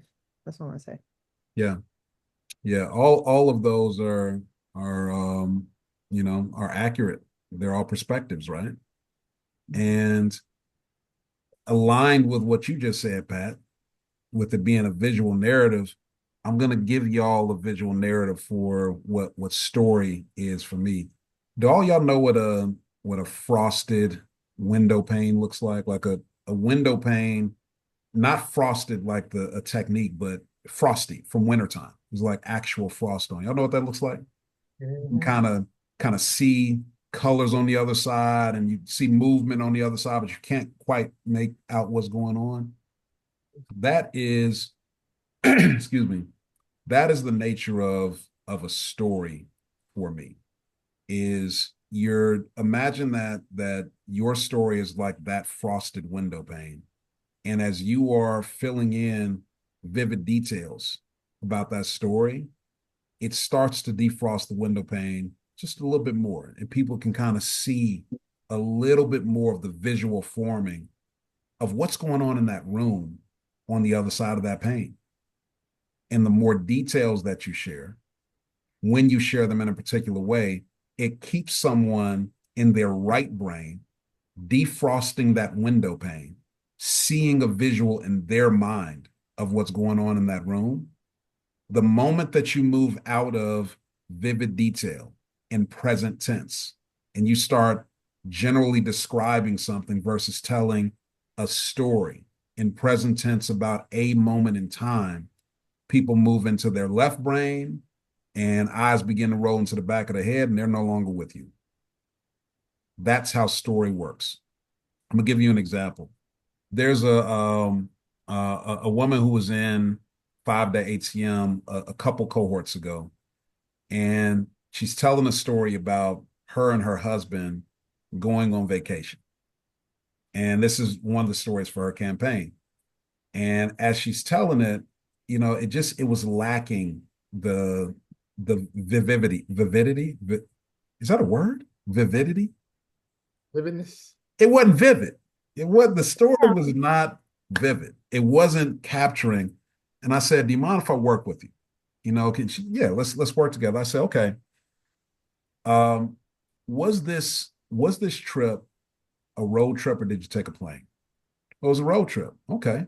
So the moment we go from plane to road trip, like we defrost that window pane just a little bit because now I've got a reference point of all the road trips I've taken. I've got context now. Well, is it a 1 day road trip or is it a multi-day road trip? I know it's 3 days. Oh, it's a 3 day road trip, right? All of these new possibilities pop up of what happened on the road trip. We now have introduced, did y'all sleep on the side of the road? Did you stop at a hotel? What did you do, a bed and breakfast? So there's all the details that now come in my mind as the listener because I've introduced that new vivid detail. Okay, well, what did y'all do on your stops? Did you go see any sites? What states did you travel through? How many miles was the road trip? What kind of car were you driving? Is it hot or cold in the car? How was the conversation between you and your husband? Like all of these details that we can add, but most times people don't because they think, who cares about that? But when you start to fill in the blanks, you're defrosting that pain, defrosting that pain, defrosting that pain, and it allows your listener to begin to relate to moments in time where they've had something similar, right? They've had a moment where they were on a road trip. They remember a conversation with their dad, driving down to Tennessee State the first time when they were 17 years old. They remember a road trip back home over Thanksgiving break, 10 years ago. They remember the last time they did a family trip somewhere with all of the kids. These are the things that make a story vivid. I want to give y'all one more example, and then I want to see what's coming up for you. This is an older lady who was in one of the recent cohorts too. Very seasoned, a kind of legendary corporate executive. Excuse me. And she, at this point, she's in a very established place in her life and career. She doesn't have to do anything. Yet she continues to do stuff like 5-day ATM, living, learning, working with clients because she just loves learning. She loves being in the game of it. And she's in my program and working with a client. She's there with a client. She says, I love what you're saying. I just don't know how to apply it to my clients thing. And I said, well, okay, can we just do it with you in your life? And then once you get the concept, you'll be able to apply it to your client. She's okay, good. Let's do it. So she had a lot of stuff to choose from. She's this, again, lot of executive background, one of the first women in leadership at IBM, like a whole lot to choose from. I say, all right, I want you to choose a singular moment in time. Because when you're telling a story, for it to be a vivid story, it can't be a description about something. It can't be like, well, when I work with my clients, they tend to like, that's not a story, or back in the day when I used to, that's not a story that's going to be vivid because you're describing some general context. Choose a singular moment in time. Once you got your singular moment in time, you go back to that moment in time. You stand in it and you talk about it in present tense.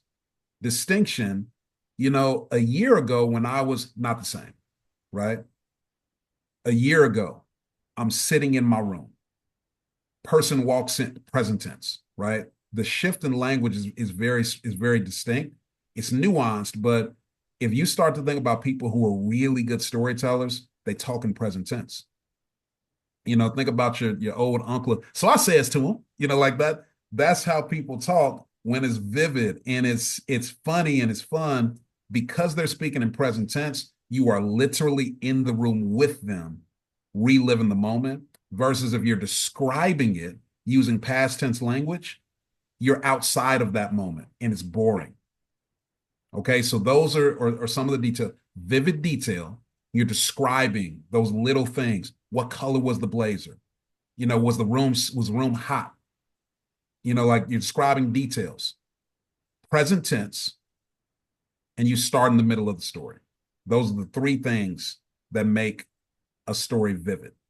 And by starting in the middle of the story, I mean whatever you think is relevant for them to have context on what you're talking about, throw all of that away, zoom up to what you think is probably the climax, start right there.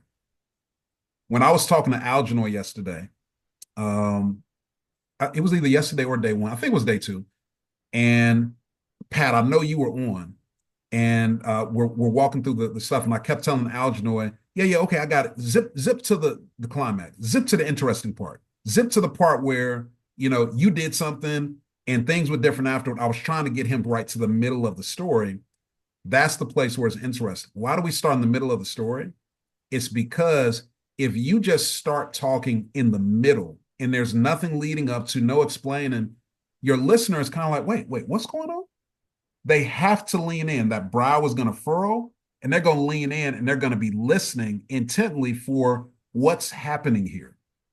And you're going to earn yourself about 5 or 6 seconds right away where they have to figure out what is this about? Because they need to know, is this going to be a good story or is this going to be something that I can afford to ignore? They got to listen. That's how the human brain works. We crave completion and we can't complete a moment and disregard it until we know that this isn't going to be something that's good. So we start in the middle to give ourselves the best shot of it being vivid because the brain starts to go in the right brain mode and it has to begin to fill in details that we're missing if we start in the middle. So we turn on that defrost mechanism on the window pane. So back to this woman. I say, you got your moment? She said, I got my moment. But I don't know if it's good. Well, let's just try it out. She starts talking and here's her story.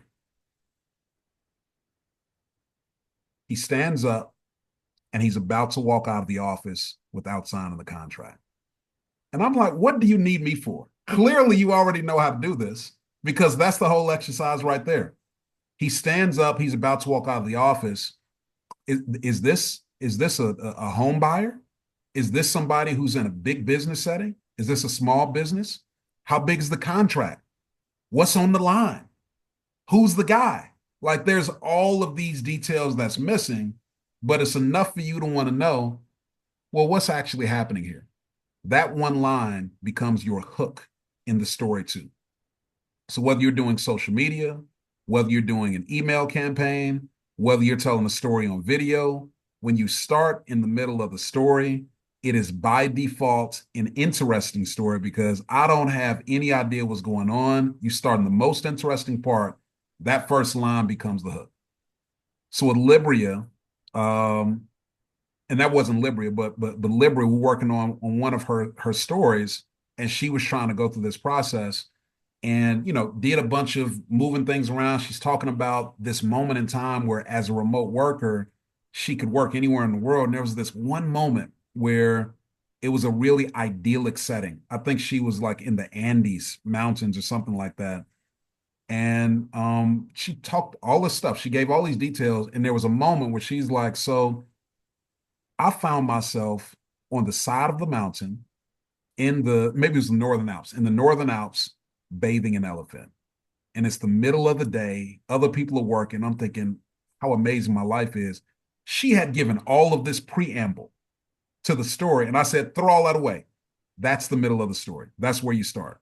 And the first line of her story became, I'm on the side of a mountain in the middle of the Northern Alps, bathing an elephant. Click, I'm opening that email. That's the story exercise. So I want to check in and see, as I was sharing appropriately in this section, several stories. Did y'all find those stories to be interesting? Did you find those stories to be vivid? Did you find yourself leaning in when I talked about the lady, when I talked about the story that she told, when I talked about Librio on the side of the mountain? And more importantly, did you find that you could see yourself starting in the middle of a story, speaking in present tense, and using vivid detail? Because y'all, I am not a good storyteller. I want y'all to really understand when I say I am somebody who has struggled for many years to tell stories. I get into too much detail. I want to give you all of the context that I think you need in order to understand the story. Nobody wants to hear none of that. Get to the point. But if I'm in my default state, that's where I go. I go left brain. I'm going to give you all this information. But I had to learn how to become an effective storyteller. So after going through a bunch of programs, I figured out these few little points where if you just do this and nothing else, and I have a whole other story framework, I'm gonna give y'all a whole bunch more meat on the bone. But if you remember these three things, you will tell interesting stories in any context, start in the middle of the story, share vivid details, and speak in present tense. That will turn every one of y'all into an above average storyteller. Let me check in. Who's getting something from this exercise? All right, Algernoy, go ahead. Show me what you're taking from this. No, because starting in the middle of the story, it does make a person automatically say, what's going on? I walk in and she says, your mother, I'm gonna meet you. Tell your mother to meet me out there at 3 o'clock. Now people are like, huh? Now they want to know what's going on. And then I can reverse engineer it. Have you ever had that happen before? Then I can kind of walk through the story, but immediately they're engaged. Or I walk in, student is bawling, he says, my friend is dead. Damn, what's going on? Like I could jump here as opposed to I walked into the office, da da da da. I can go back, but it just kind of pulls people in automatically. So yeah, it's a new way. And that first piece too, where we want to say I walk in. So imagine taking even that first part off and just saying, she says, my mom will be here at 3 p.m. to meet you outside. Mm-hmm. Like that's different than I walk in and then she says, if you can make it as succinct as possible, right, as few words as possible to have that person say, yo, what's happening here? Click, watch, lean in. That's what it looks like. Absolutely, man. And the teacher said, because it highlights everyone's gonna say, wow, a teacher would say that. Then a teacher would say that, man. I probably said something inappropriate like that. Mm. Yeah. Tell your mother I'll meet her outside at 3 o'clock. There we go. There and we go. the teacher said, tell your mother I'll meet her outside at 3 o'clock. It's like, damn, really? So it's kind of, yeah, like I said. And maybe you wanna change that to oh really? tell your mama I'll be outside at 3 p.m. Right. waiting, like that kind of thing. To highlight the conflict, to Yeah, elevate. Yeah. Because that's what absolutely. because that really speaks to what it was. It really was a, Yeah, hmm, yeah, because I didn't have tools, right? yeah. Like, Can I yeah, okay. add? I like the way you said it without the teacher said piece. But that's just me over here. Because I want my brain says, who said that? Yes. If you already told me it's the teacher, then you've already calmed me down, Yeah, right?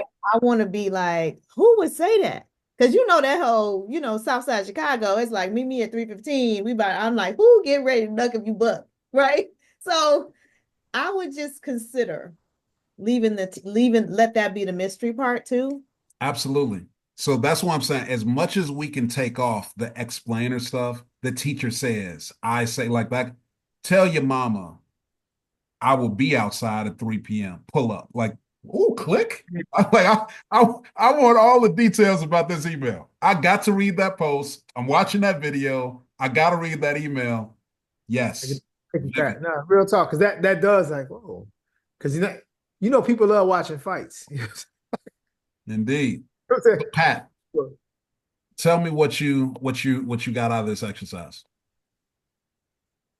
So the framework around storytelling and a remembrance is that this is how great movies are made. Like I know when I'm teaching high impact communications, I'm telling them start at the middle. Don't start at the beginning. Don't take them all the way to the end. It's too far, but start in the middle of the story. But I love the way you said, and vividity is a word. People don't use it that often, but you go use the word. So yeah, I think that no, I know that this is a persuasive way to pull people in. My question is, are the stories um more so in the positive, or is it really always in the pain? Like where do you want us to focus our stories? Are we Great there yet? question. And we're going to get to that in the next section. All right, cool. Yeah, but that's what I got. Really good.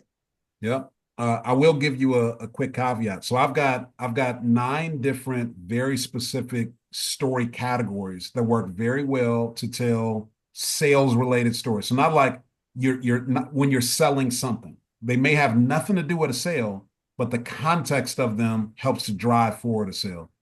But if you don't remember anything else, when you're selling any sort of offer, like we're selling like knowledge offers, the 2 contexts for stories that if you don't have anything else that you can lean on are um, I wish I would have known then what I know now, it would have gone different. So I like a story about a time it went bad. And looking back on it, now like this is what I didn't know then. And I paid for it dearly. Consequence, either myself or a client. You can do that with a client story or somebody else. So I didn't know it then and it went bad. Here's how I would have done it different. That kind of thing. Or go ahead. It Or made me think.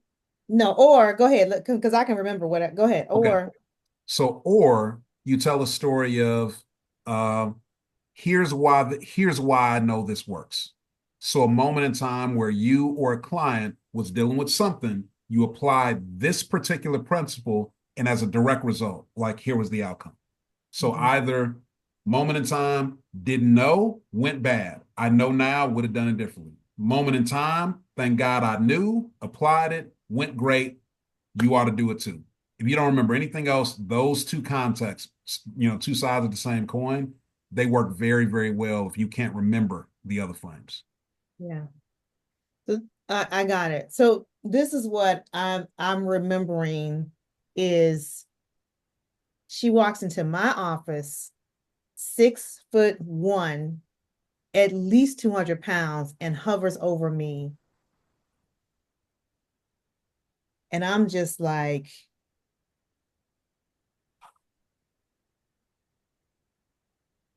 that's it. Yeah, my eyes are big because I'm imagining the scene. Algernon, I don't know if you know Pat. She's 4 foot nothing, you I'm know. So, 5 feet solid. Give me my five whole solid. so I'm imagining this scene, but yeah, what was it, an aggressive scene or was it just an intimidation? Like you were intimidated because she's so big. I was intimidated. It was aggressive. And yeah, she was about to tell me about my staff. Yeah, she's about to tell me. And this is my advocacy story because me and the chief HR officer was like this, because Mm. he was 5 feet too, and I was 5 feet. We were just tight in the short people committee. And so there's a story behind it, but this leads to advocacy. If I didn't have that advocacy, she could have ate me alive, right? So, I mean, I tell the story differently, but yeah, but that's where it's going in that under that. Were you confident in that moment? Oh, I was very confident because I also go into a little bit about my identity. I am definitely a knuck if you buck, South Side of Chicago. Don't mess with me. I don't care how little I am. I will hit you in your knees if I have to. However, I smiled at her. I stood up and I said, why don't we do this? Let's take this into Paul's office and have a conversation.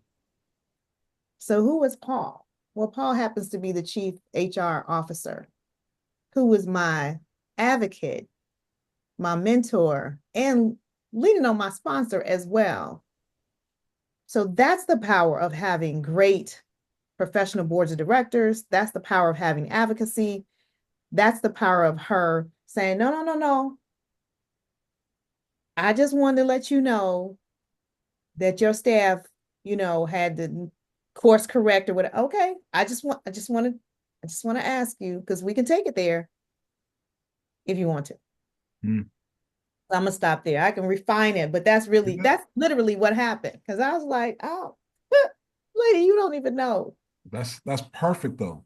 That's what this is designed to do, is start to create in your mind a remembrance of Mm. vivid moments where the thing that you do, it's like, oh, I remember that moment. We're not describing, features and benefits. Like, we are talking about real moments in time where we do this for real. We do this in real life. Let me tell y'all about what it looks like when you know what you're doing out here. Let me tell you how to advocate for yourself. Let me tell you what it's like to have a personal board of directors. Let me tell you what it's like to not have your core values. I remember that. I remember the struggle that it was for me. I remember how lost I felt. And I remember how clearly I saw the rest of my career path once I saw, like, these are the 5 things I stand for. I know what it's like for me to show up knowing lives are on the line, and that's where I live my life from every day. There's a clarity in that. I'm not embarrassed to say whatever I need to say to people. It's not about me. I care about y'all on this line, period. So when I'm clear on that, I can show up a different way.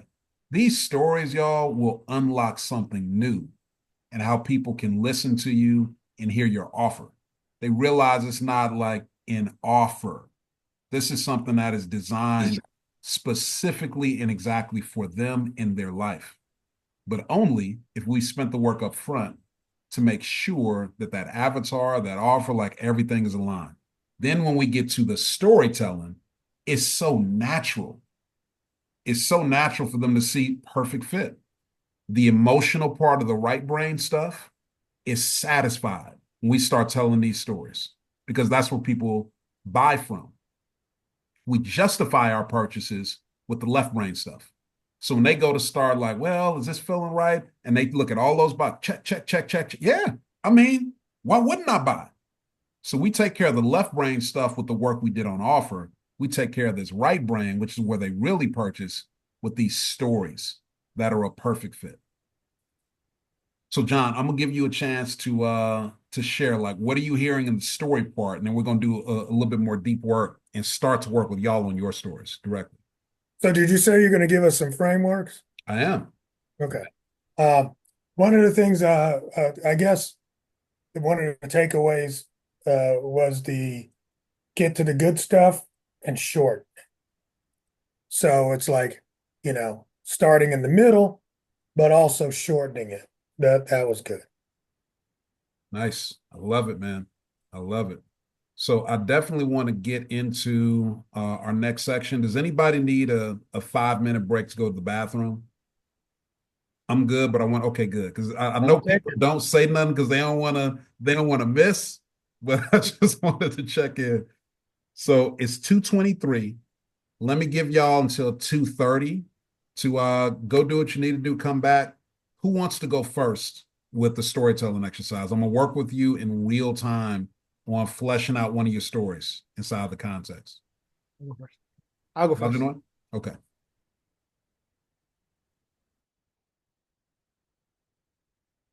Hey, thanks so much, Thomas. I know you stepping away, but I just wanted to say thanks. That's Oh it. no, I'm here. What? Say that again. No, I was saying thanks. Um, yeah, I was just acknowledging you for the deep dive here that we're taking.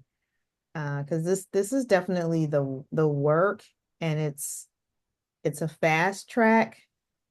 Because left to our own devices, I don't know about anybody else, but we could spread this out for a whole month and then still not execute. Right? It happens. So I'm leaning into the structure and the coaching and the velocity that this is, because I really want this. Like this is critical. This is very, very important um to me and my business. So Yeah. that was it. So thank you. Line and sand, Pat. Yeah. Line and sand. I appreciate you.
Right.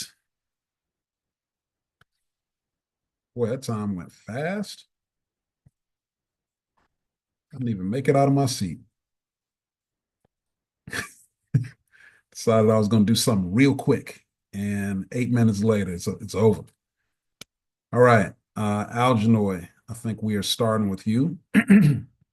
Let me direct y'all to the document here. Share my screen. Okay. Green, green, green, green, green, green. Hot list outreach script. We're going to come back around to that. We don't need to worry about that right now. Okay. Our overview video document. Pat and John, go ahead and at this time, make a copy of your invitation overview video script and change the name on it, save it in your Google Drive, share it with me, make the privileges viewable for anybody who clicks the link, and then drop that link right in here. Column R.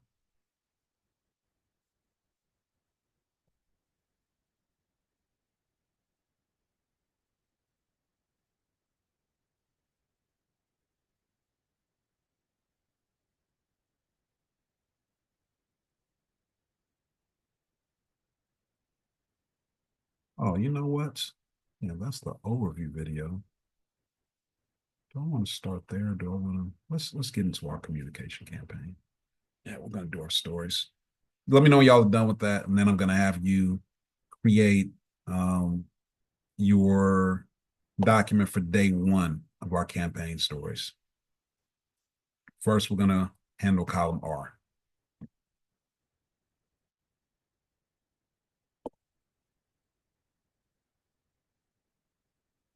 Algenoid, while they're doing this, go ahead to column W, click on the document for day 1 of 5 that you see here on my screen, make a copy of that day of 1 of 5, and then put that in row 4. Put that link in row 4. And that's the one we're going to go to work on.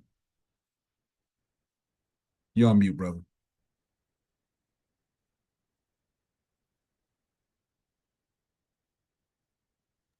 It says request access. Yeah. Go ahead and do that.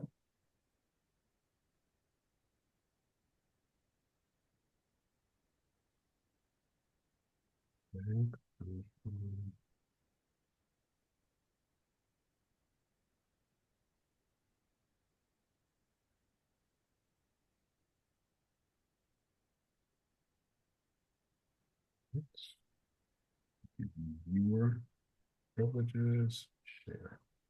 There we go. You should be able to make a copy of that now.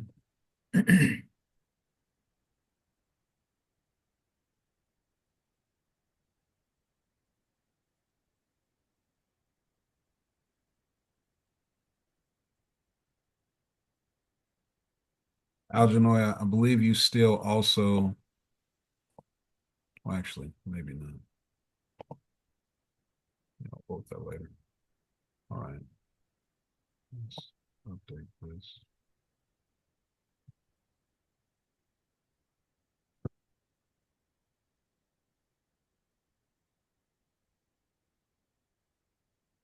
Okay. And Pat and John, in column W, go to your day 1 template and you're going to request access from me. As soon as I give it to you, you're going to create day 1 of 5. Actually, let me do that now. Since we are at that point in the program, I can just give you this access. And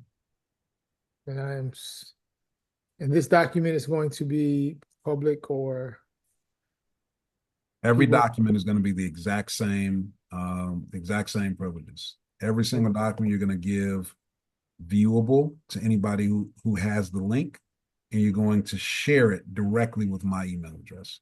Every single doc, except for your hot list. Okay, Algenoy, Pat, and John.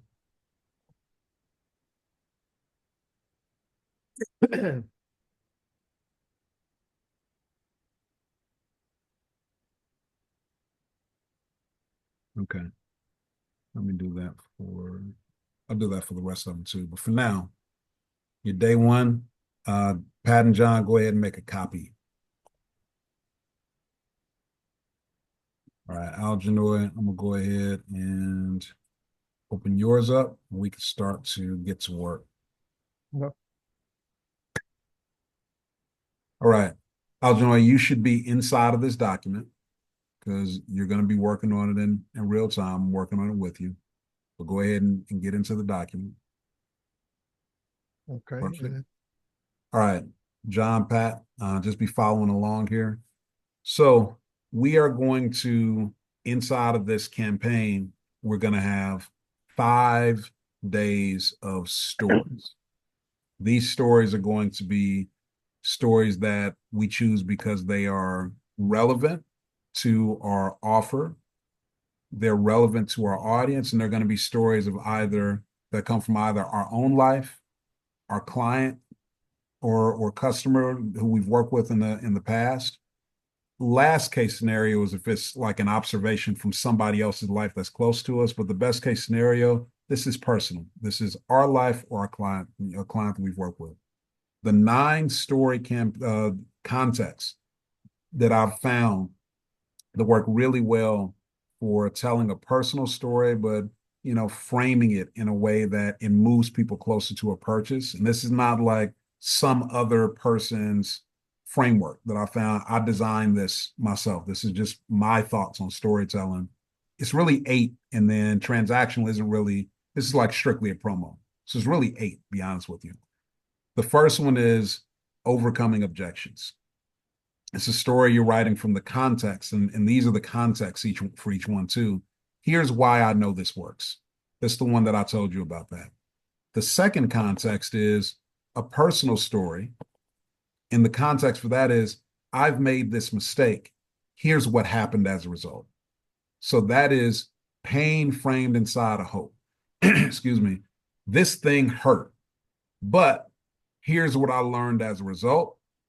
And I don't have to go through that anymore. Aspirational is a personal before/after story that maps directly onto the lives of prospects, where it's more hope framed inside of pain. It's a slight nuance, but this is a story that's told specifically from an aspirational point of view, kind of like, this could be you, kind of like this, you could get here, right? That's the the way that story is laid out. It's a slightly different nuance that when you get into the actual writing of the story, you'll see the difference. Social proof, and actually, I should add this in. That "this could be you" line is really the one where it becomes the aspirational context. This could be you. Let me go back to my template. Y'all will notice I'm always iterating. So just update this real quick. This could be you is really the line here.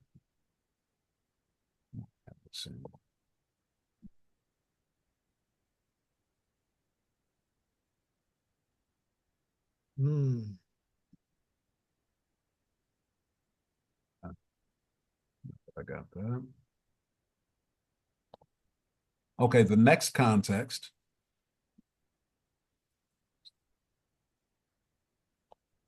The next context is social proof.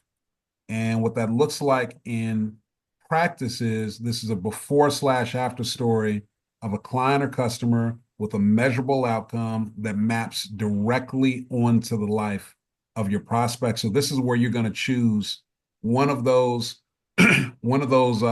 line item bullets where from early in our process, where you know that your customer is dealing with these 5 things, these 7 things.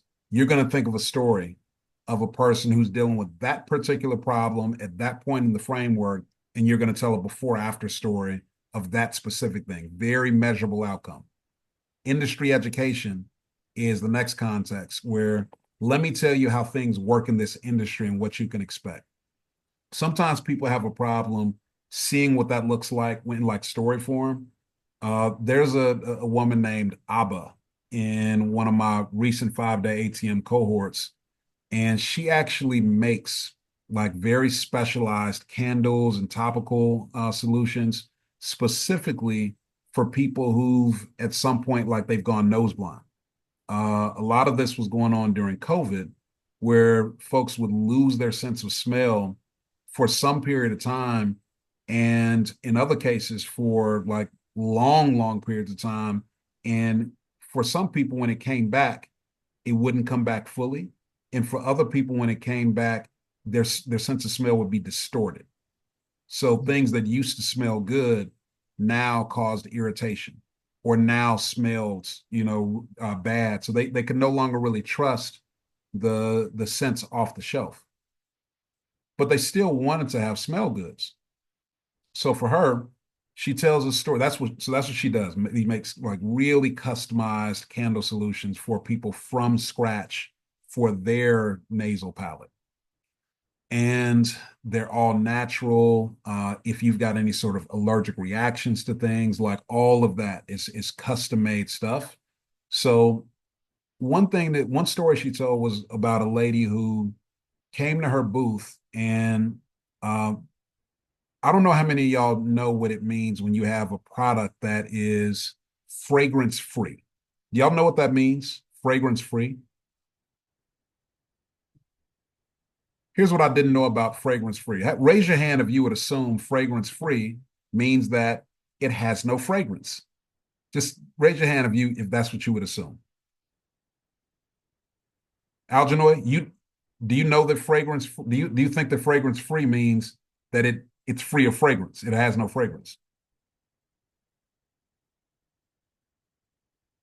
Okay, John, what about you? Do you think fragrance free means that it has no fragrance? Yeah. So all three of us, and Pat was reasonably certain, like, yeah, I know what it means. I thought for sure I knew what fragrance free meant. It means that it's free of fragrance. That seems like it's logical. A lady comes to Abba's booth, and this lady picks up a jar of something, and twists the cap off. She smells it. She's like, "This smells lovely, but I thought that this is fragrance free. I don't understand." And I was, no, fragrance free doesn't mean that it doesn't have fragrance. Fragrance free means that it is free from any of the chemical additives that artificially produce fragrance that we're used to. But my topicals and my candles have beautiful aromas. They're all truly natural. So it doesn't create the annoyance, the allergic reaction that some of the chemicals have. And this lady was blown away.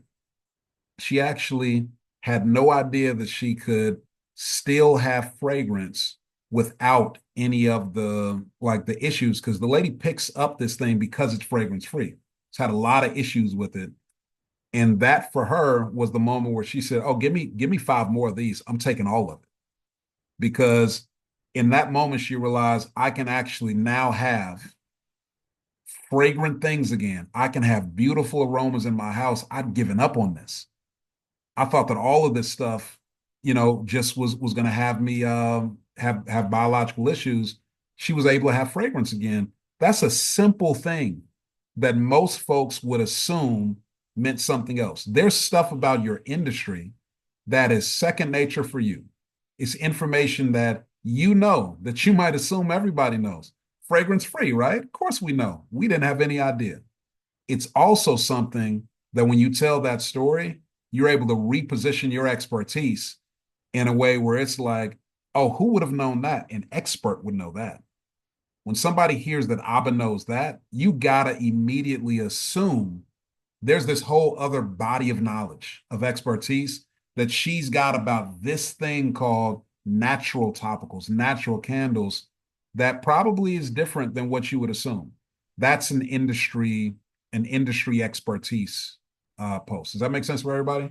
I knew that was a trick question. A little bit, a little bit. I'm setting you up No, mostly. because I mean everything has a fragrance. I kind of remember that because my sister made fragrance-free things. Mhm. Debbie, I know you remember, but she, Yeah. locks and all the things. Yeah. She made fragrance-free, and I was like, "But why does this have a smell?" She would be like, "I'll let you know." She wouldn't even disclose that. Um, you said body of knowledge, Mm. and what that reminded me of is the PMBOK, the project management body of knowledge, which I'm actually certified in, which really solidifies my expertise as well. So I'm just glad you said that because I wanted that. So I'll figure out how that relates in my stories, but that was good. Yeah. Yeah. These, once you have the context, these just give you buckets of thinking. And the way our brains work, if you're just trying to tell a story in general, it's hard to like, what do I talk about? But when you have particular context to think inside of, it's easier to remember things inside of that particular category. And is this you story? So here's what it looked like for me and my customers. Can you relate? Do you remember it? Like I remember a moment where and actually this is good. So 2 weeks ago, 2 weeks ago, I'm supposed to launch my evergreen for a 5-day ATM. Now, this is my fourth live cohort.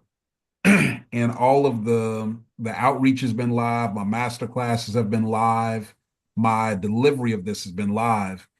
But I'm at a point now where this thing works. You know, people have made millions of dollars in the past using this. Present moment, I've had several cohorts and I've got 6 figures worth of client testimonials just since I've been doing this in the last few months. And it's time to actually have some evergreen stuff around this. So my masterclass for Thursday, my cash machine masterclass, 2 weeks ago, I introduced it. And I'm on my mastermind call with a few guys, and I'm excited about this thing. It takes place every Wednesday. I'm like, tomorrow's the first day. And I'm excited. I feel like I'm going to be able to finally turn on this revenue engine where it's going to operate without me having to be there. And they're like, man, this is a big day. We can't wait to hear how this thing goes next Wednesday. Right. And it's going to go great. It's going to go great. Great. Well, we can't wait to hear about it. Next Wednesday comes. Next Wednesday comes, and we're on the call. Everybody does their high low for the day, and it comes time for me. And they're like, Thomas, we already know what's your high. We know, like your thing was yesterday. Tell us about how it went. Guys, that's my low for the day. Because nobody, I mean nobody was on the call. And here's what they did. And this is when I knew it was bad. They were like, nobody. They whispered, nobody, dog, not one. Nobody was on the call. That's an is this you story, right? Where it's like, have you been in this moment before? Do you remember that time when you were trying to launch this thing and nobody showed up? Because if you've launched enough stuff, you probably had a moment where nobody showed up. If I know that that's a key thing that one of my people is dealing with, or I know that they've launched a thing and now they're not making any money ongoingly, they're having to launch and launch and launch and launch because they haven't figured out evergreen, which is distinctly different from launching something the first time. You know, did you make money on your launch, but now every week you're sitting on zeros because you don't know how to get new people into your program. You're not making any money. Is that you? Right? That's the is this you? Limited time, don't miss out. The context is, have you ever thought you had plenty of time and then you missed the train? You know, and this doesn't have to be related to business. You can relate this to a plane flight where you knew good and well that you should have left an hour ago. I got time. Let me grab something to eat real quick. And, you know, you got your shoes shined and then you realize, oh my God, this plane is boarding. I was off by an hour. And then now you missed this flight and everything else is impacted. You had a meeting later that day. You're supposed to have been at. Now you'd have missed a client deal. Like, you ever thought you had time and you didn't? Guess what? You got about an hour left. This comes at the end of the campaign. Hour left on this thing. And I'm going to tell you what, if you don't get this deal, I want you to be clear. The next time you see this offer, it's going to be $1,000 more. And I'm going to be telling you about the case studies that came in. Like, so that's the limited time, don't miss out. It's a story based time about a time thing. Personal, professional, doesn't matter. We just want to tell a personal story. Then we go back to your time is running out on this offer. Big announcement. is remember the last big thing you were excited about. For me, it was buying tickets to blank. Every time I look at my calendar, I'm excited about that. Context here is for save the date. So this is a save the date type email, but we are linking it to a moment in time where maybe it was Beyonce, right? Maybe it was whatever it was, but the trip to Disneyland starts when you book the ticket. You know, the moment you actually book the ticket, you immediately start thinking, all right, I got 6 months. Let me start saving. I got to start budgeting. What outfits am I going to wear? What excursions are we going to do? None of that is real until you book the ticket. And so you can tell stories about tickets you've booked, you know, consultants you've hired, whatever you did, that when you booked the thing, when you bought the thing, when you put the time on the calendar, then the trip started in that moment. Save the date, put it on your calendar. That's a big announcement. And the last one, like I said, this is less story. I've got it on here because these are emails that we send to. But this is just, you know, here's what you need to know about what's happening now, what's happening next. Take this action. Not really a story. It's more logistics. It's more promo. It's going to live somewhere inside of your campaigns. You're always going to have these, but a lot of folks over-index on these. And when you do, as John told us a couple of days ago, you begin to lose your audience when there's never anything that's interesting or exciting, story-based when they open these, but you do still need them. All right. Any questions on these story contexts? Or is it pretty clear? It's pretty clear, but it's bringing up quite a few stories, like a story for each one. It just pop, pop, pop. Like, so that's good. Yeah. So as each one of these pops up, Pat, I want you to document these, give them time. And let me just scroll down here. This is right on point. As you start to see all of these bubbles pop up, which is exactly how it works, just know that every single story that pops up can be a social media post. It can be an email campaign. It can also be a video where you just let me tell y'all about a moment in time. It's one of those two. Every single one of these can be repurposed in different ways. But right now, we're putting together our campaign.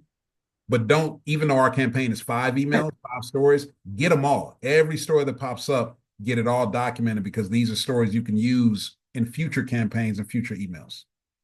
So as we're going through this process, let me check time real quick. All right, 2:53. As we're going through this process, excuse me, the first thing that you're going to do is choose a specific moment in time, or it's not going to be a vivid story. And what that means is, do not describe a general context. Do not talk about general moments.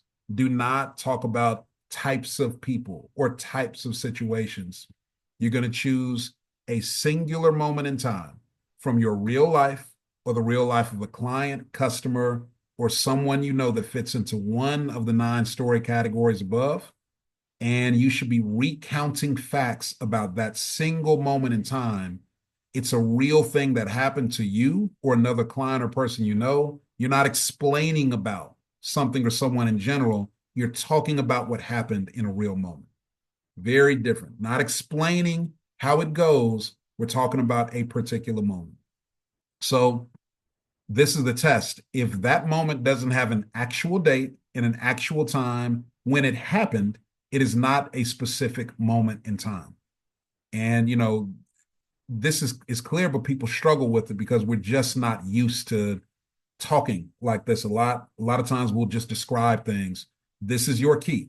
Just go down these steps. If it doesn't satisfy these steps, then it is not a specific moment in time. You're choosing your stories because you see some relevance to something that ties back to your program, product, or service. Based on the story context type that you're going to select in step 2. That doesn't mean it has to be a business moment. It can be a personal moment, right? You're just thinking of alignment with the story narrative. It does not have to be about business. You just want to think of alignment with the story narrative. And the tie-in between the story and your program, product, or service is not going to magically appear. You need to choose your stories based on seeing the tie-in right up front, which is why I've tried to kind of walk y'all through for each of the stories I've shared above, like here's how this ties back to a save the date, etc. Personal thing, right? But you can tie that back to the context of the story. We're saving the date. Had nothing to do with a business thing. It's the context of the story.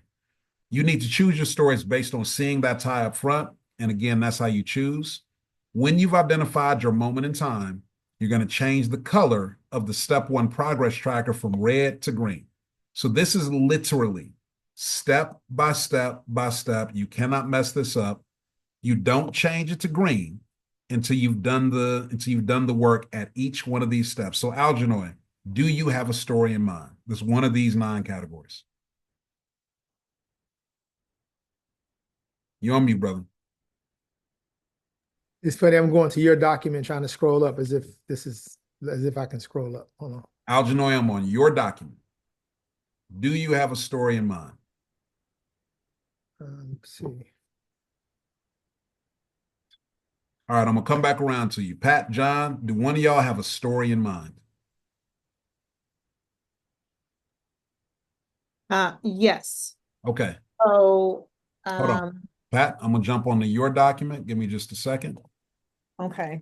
Uh-oh, I don't see your documents. Pat, John, remember y'all were supposed to create your day one. So make a copy of your day one and drop them here into your spot for day one.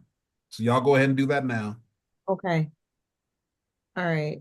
And Pat, when you get done, I'm gonna come back. For now, since Algernoy's document is here, I'm gonna jump back to Algernoy. Algernoy, do you have a story? Are you ready? Let's see. I believe I have a story. Well, it's yeah. Does it meet all of the characteristics of what I outlined here? All these things. Does it meet every one of these characteristics here? Read those, and if it doesn't, it is not the story. So when you're a yes, let me know.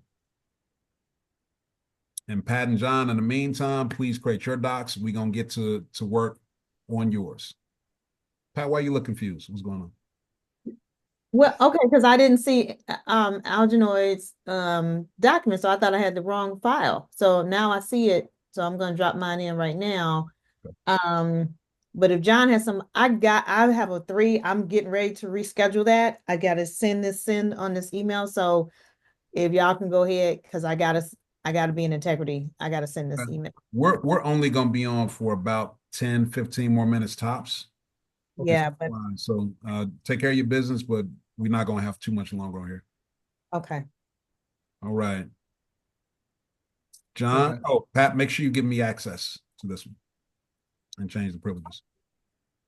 Algernoy, do you have a story? Yes. Okay. Does it meet all the characteristics here that I outlined? Yes. You don't look sure. That's a yes or no definitively. Yes. Yes. It does. Perfect. So if that's the case, I want you to turn this from red to green. Just double click this, copy it, double click here, paste it in, just like that. Oh, wait. Hold on. Go back to where you were. We're on page 3. Oh, okay. This is a real, okay, got it. Go back to it. Bada boom. You went to my document. Stories. Scroll down. So on page 3. Right here.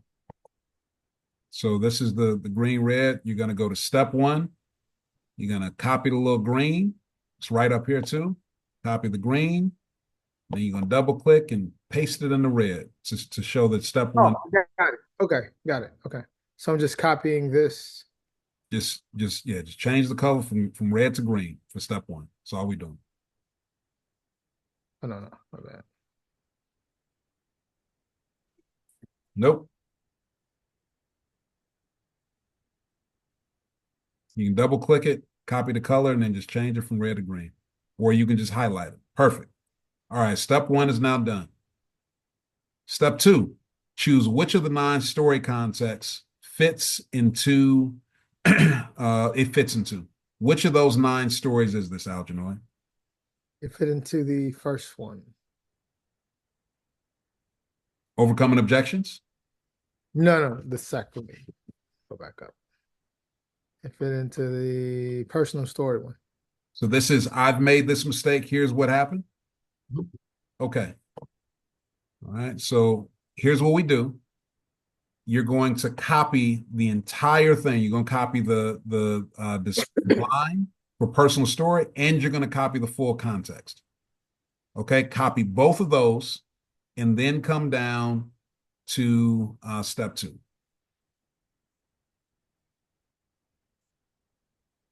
Okay. Step 2. Yep. You see where it says, i.e., this is you. It's got the example. And then right below it, it says copy and paste the full story, context type, and description below. Right here in this bullet point below. Right here, this open. Right here. Gotcha.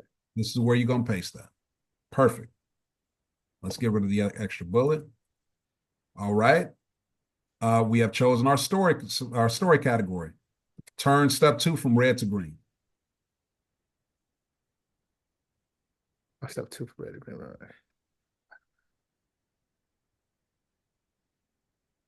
Right there. Man, you've created some cool systems, I'll tell you.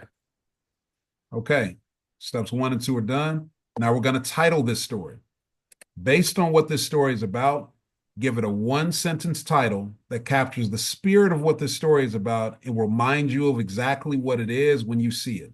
This is a reminder for you to know what this story is. It is not necessarily for the outside world. Don't worry about trying to be markety and cutesy here. This is just a reminder for you to know what this story is. So an example, Mr. Dabbler's bad day, Shirley's big aha moment, why I wasn't a hugger. Like these are things for you to remind you, okay, that's what that story is. So what's the title for this story? Did I put it in the wrong place?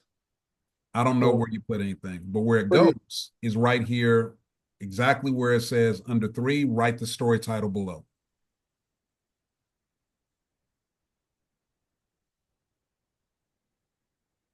Write the story title. Step 3, write the story title below. Right here. Right here. Gotcha.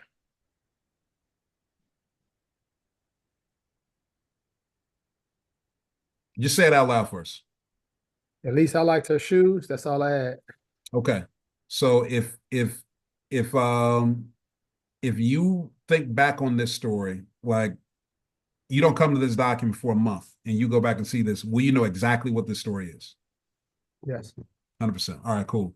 Turn step 3 from red to green.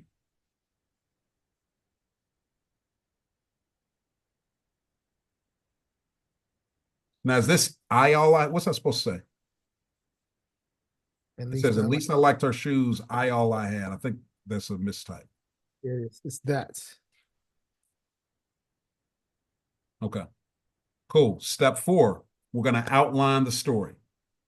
What this means is we're going to bullet point out and fragment sentences as many relevant and vivid details and associated facts leading up to, during, and after the climax of the story that you can think of, even if they don't seem relevant. I want to repeat this again.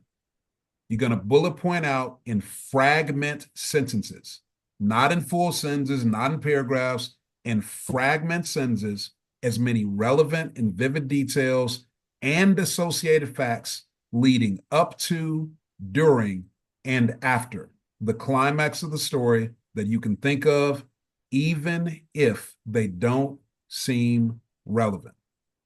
Okay, so this shouldn't be three or four little bullets. It should be like a long list of all of the details in fragment form.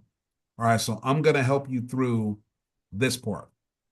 And what's really important, you're not writing a story yet. We are just putting an outline together. All right. So Algenoy, I want you to follow the exact instructions I just gave you. Just start talking. I'm going to start documenting this for you. All of the points leading up to, during, and after the climax. Tell me about this story. Okay.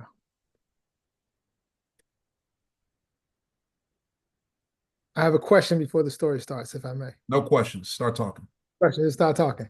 All right. This was a particular student who I just initially I thought I couldn't stand, right?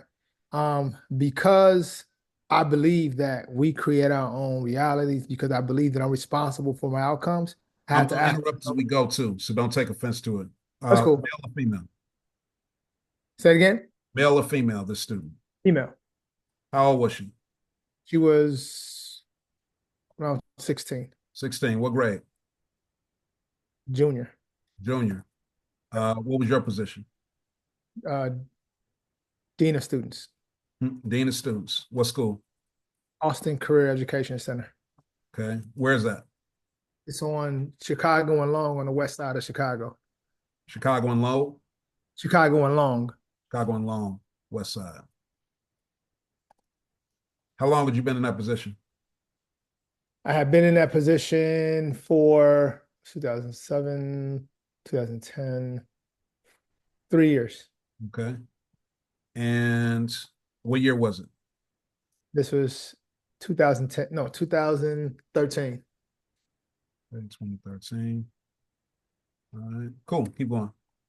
Right. What was I? Student that I was. I believe that we create our own realities. Yeah, I believe we create our own reality. So because I believe that I'm responsible, so how am I co-creating this situation? I had to ask myself, how am I being responsible for it? So one thing, so I told myself I'm going to do something different every day. I told myself that I'm going to find one thing that's positive about this student, hook or crook. So the next day came, she walked into the building late, of course. The school started at 8:30. She got there at 9:15. She walked inside of the classroom with a heavy book bag, stomping into the classroom. She reached inside of her bag. She pulled out a whole bunch of snacks that were loud, potato chips and such. She walked right to the back of the class, said, "Hey, everybody." She walked in, reached in her bag, and no. I need to reverse that. Well, One the second. first, yeah. Say it again. 1 second. Okay. Closing up shop. All right, go ahead. Okay. You go back a little bit. The first, so I told myself every day I'm going to find something that I like about the student. The first day she walked in, and I promise it was difficult, but I'm a sneakerhead. So she walked in with some nice shoes, and I was like, well, that's all I had. I said, those are some really nice shoes you have on today. I gave myself some grace. That's all I had. The next day, she walked into the same space. She had a big bag, pulled out her snacks. She was walking around the classroom, handing out snacks to her friends. She's handing out snacks to her friends. And she looked up at me, and all I said was, you know what? I love the fact that you always nice and you always sharing with your friends. Right. And she was really surprised that I gave her a compliment as opposed to as opposed to reprimanding her for coming in late, and reprimanding her for interrupting the class and reprimanding her for handing out snacks. I said, I love the fact that you share with your friends. And she looked real surprised. And then she sat down. Every single day, I found a compliment to give her. Now, I can't say that we were the best of friends at the end of the year, but I can tell you our relationship completely shifted because as opposed to looking at her for what she did wrong, every single day I chose to find something that I respected, and I chose to find something that I had a space of gratitude, and that shifted our relationship.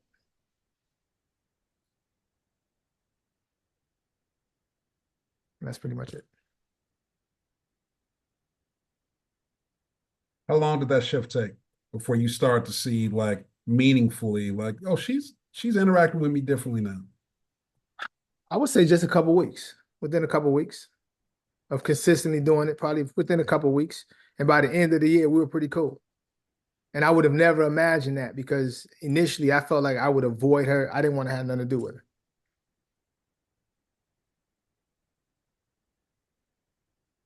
And I use that story to talk about perception as projection and talking about reframes.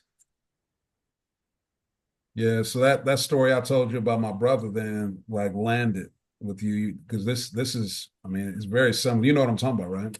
Yeah, for sure. Yeah. So man, this is the nature of a story, right? You begin to tell it and then somebody's off in their own world. I'm thinking about a moment with my brother where I've told Algernoy about this. This is my brother who just recently passed away. And you know, we'll wrap on this note. Before I tell this, do y'all see how this went? Like as Algernoy is talking, I'm literally just bullet point, bullet point, bullet point. And before he even got into the other stuff, I'm capturing all the stuff leading up to it.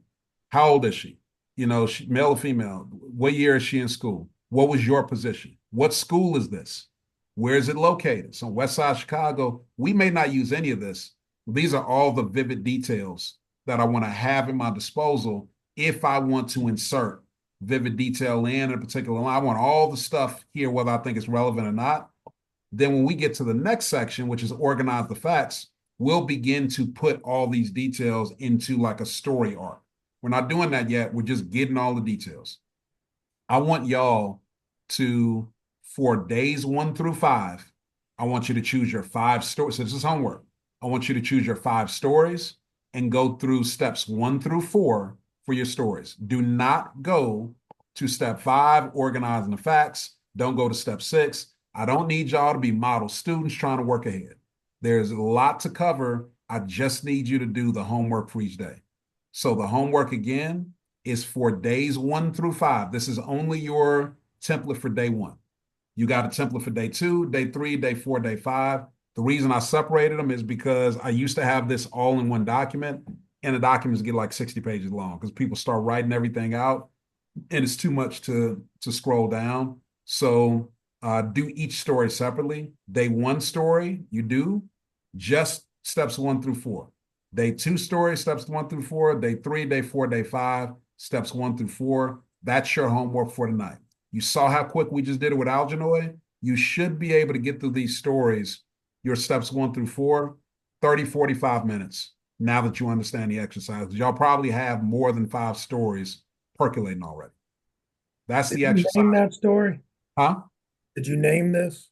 Yeah, it's named above. It is named At Least I Liked Her Shoes. That's all I had. Okay. Yep. And again, that name is just for Algenoid. We may find that he uses it, right, in the marketing, but really it's just a reminder for him to anchor what this story is about. Because the trick is, once you now have this process, you can do this for 20, 25, 30 stories before you even get to outline, just like, what story do I, oh, that one. And like just start to brainstorm and get all your stories out. As long as you title it and you know what that title means, you may have an anchor that you can come back now when you're ready to do the rest of the process. But you could just go through 10 minutes and get 20, 25 stories, just title them. You come back later and do the work. All right. So we're going to turn this green, Algenoid. Great job. Algenoid is through his steps 1 through 4 in his first story. He just needs to do the other 4. Before I dive in and share this story about my brother to kind of close us out, do y'all have any questions about this exercise? Where are we capturing the other 4 stories? You've got your you've got a different template for each day. Day 1, day 2, day 3, day 4, day 5. And you've got rows for them: 2, 3, 4, 5. So you do 1 story per day in terms of your scripts. So open up each one of these, make a copy, give you access, and then populate it in there, right? The story. Okay. So it should, okay. Yeah, you're only going to do 1 story on each document. Otherwise, your documents are going to get very long. Okay. All right. Okay. Any other questions about the actual process? Do y'all all feel clear? Clear. Okay. John. Oh, and also, have y'all given access to anybody who wants to view the file to be able to view it so that y'all can look at each other's and draw inspiration? I want to make sure that's done too. Make sure they're not restricted. Like this one. Gotta make sure you're not restricted, Pat. Okay. Before I tell this story about my brother, let me make sure that we are good with everything. Evidence. Yeah. So the last piece was reminder for your, excuse me, for your evidence. You should have started this already. Continue gathering all your existing testimonials, interviews, case studies, all of your stuff for your videos, screenshots of any text messages, emails, DMs, in-app comments, social media posts where somebody tagged you and said, "You're dope, appreciate you." Anything where any customers, clients, or partners have spoken about the benefits of your program, product, service in a positive way, you want to scour the planet for any of that stuff. Your personal device, your social media accounts, etc. And the degree to which you do this work is like that's up to you. But I would suggest while you're in the confines of this program, lay it all on the line. Go find everything that you can. And from that point forward, you now have a central repository. Get all those videos, the links to them, and get all those screenshots, drop them all in one central folder on your Google Drive, and put that folder inside of your 5-day ATM folder. Now you got one place that's got all of your evidence. And we'll work later and get that evidence baked into your presentation, etc. All right. Any questions about that?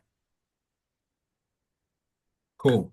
So I want to give y'all this story about my brother, and I'm going to tell you the impact that this story made because it's very personal for me, especially now that my brother is no longer with us, and I was able to to really share something special about this with him. This has to be maybe my parents were in their old house at the time. It's probably like 12, 13 years ago. My parents are going out of town for something. And my brother still, at that point, lived with my parents. My brother is 11 years older than I am. I'm 45. So, 11 years older. And as big brothers go, supposed to be like the responsible one and all that. That's not how my brother was, man. My brother was a street guy. You go anywhere in the country, he's going to find MLK Drive and everything that usually goes with it. Like that's the best description. And my brother, you know, it's that time. He's living with my parents and they have to go out of town. And for whatever reason, he was going to be in the house. And so like my dad tells me, KR, it's my family calls me, you got to come check on the house. Like, I know you live in the city. We're going to be gone for several days. You got to come check on the house because we don't know what Durr's going to be up to. We hope for the best, but you got to come check on him. A couple of days go by, go check on the house. It's probably 7, 8 p.m. It's just getting dark outside. I'm walking up to the house, all the doors open.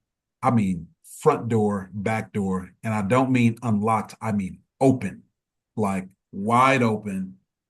All the lights are on throughout the entire house. Music is blaring from the house. And they live out in the suburbs. This ain't what people do out here.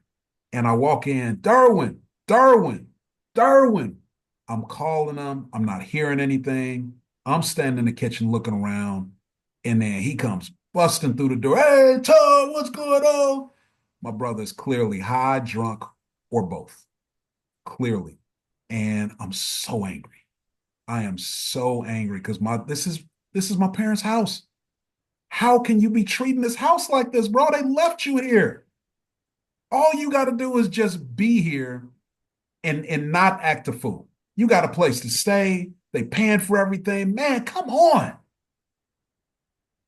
And my brother's going back and forth. We're arguing. This is about a minute or two. And at some point, he just gets quiet. I sit down at the island. I am fuming mad. And I'm just like, I just turn my back for a second. I can't even deal with this. He sits down. All of a sudden, it's just quiet. I turn around. I look back. And he's sitting on the stairs. And his body is just kind of like, you ever seen somebody, their whole body just looks like they've just kind of given up on things. You can see their spirit broken. And in that moment, I don't know what it was about how his whole demeanor, like his body language was just slumped over. I could see my brother for the first time. And I put myself in his shoes and I thought to myself, what must it be like for my older brother to look in his younger brother's eyes and only see disgust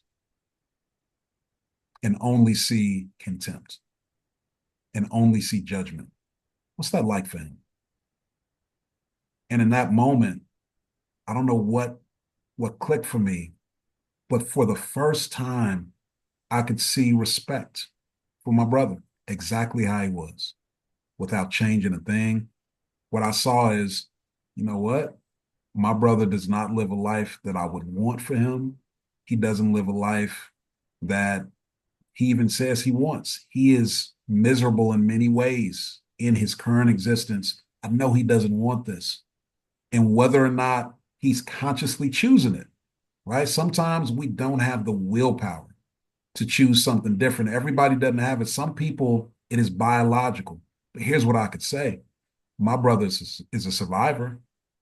My brother has been through more stuff this year than most people could take in a lifetime, self-imposed or not. And every day he gets up, puts on his shoes, and goes outside and has another go at it.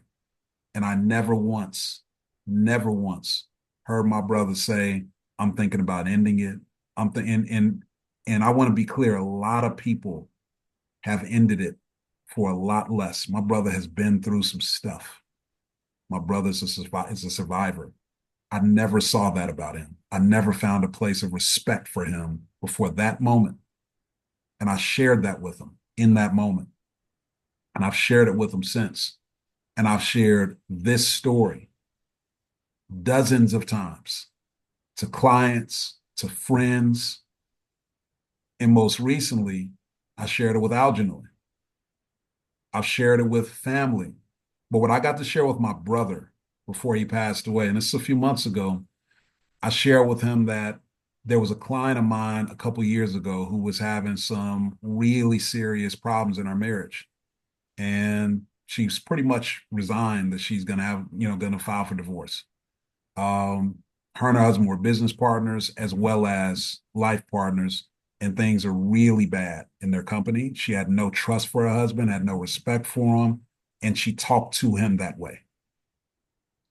In me telling that story about my brother, she was able to take personal responsibility and see for the first time that part of how he's showing up is how he is listened to from her. Part of how he was showing up is how she was speaking to him, no respect. And she shifted her engagement with him. She found a way to see things that she loved about him again, that she respected about him again. And in that shift, he totally changed. In that shift, she began to give up some of the narrative she had about not trusting him. He showed up in a way he never had with the business. They added another zero to their bottom line in that company. And a year later, when I talked to her, they are in the relationship of their lives. They're back in love again. She credits that.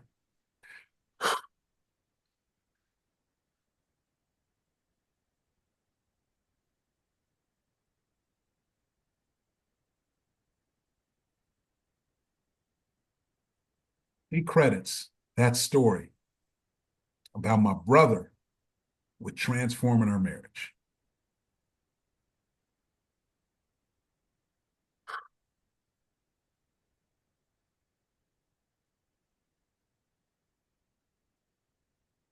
And I got to share that with my brother. I got to share that his life, exactly how he lived it, exactly how he was, had value.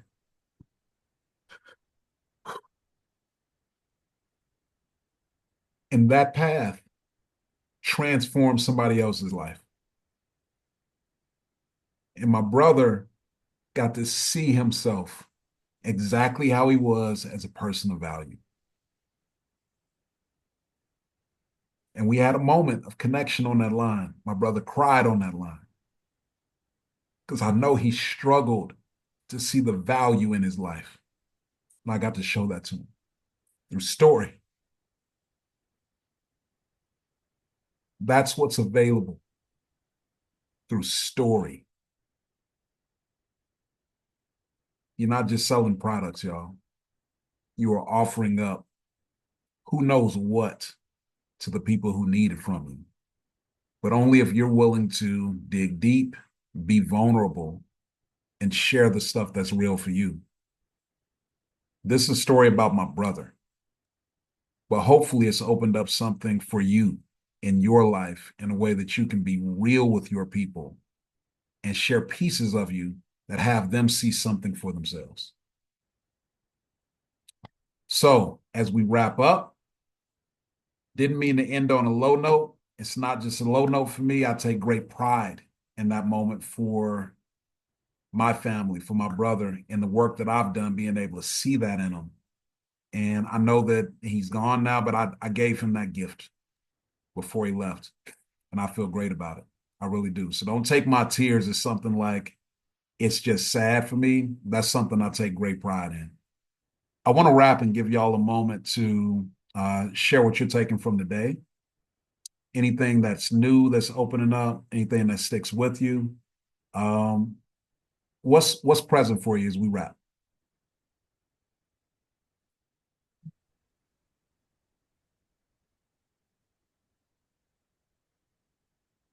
All right, I'm gonna just change the mood. So, just real quick, I'm wondering. So, since my delivery is going to be, and this is totally off a little bit, my Fun. delivery is going to be like a full day online.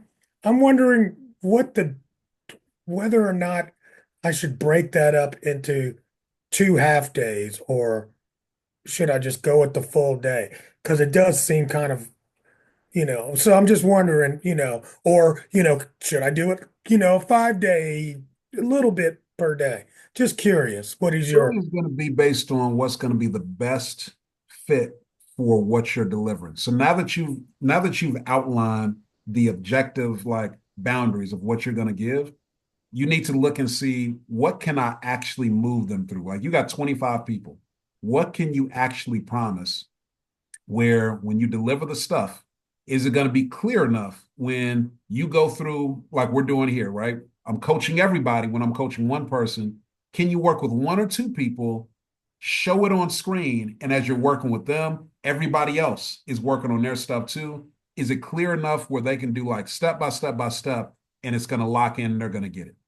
And if so, then you just say, all right, well, how long is it going to take per section for me to do that? Knowing you're going to have to do some real time with people. You can't just have it be like, show you what to do. You gotta, when it's group training, you gotta do it in real time and do some work for people to really get it. Or else they're just going to say, I understand, and they're going to go back themselves and not really know what they're doing. They need to be doing it in real time.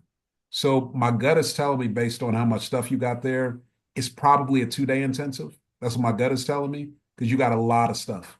The benefit of doing a 2 day intensive as well, anything multi day.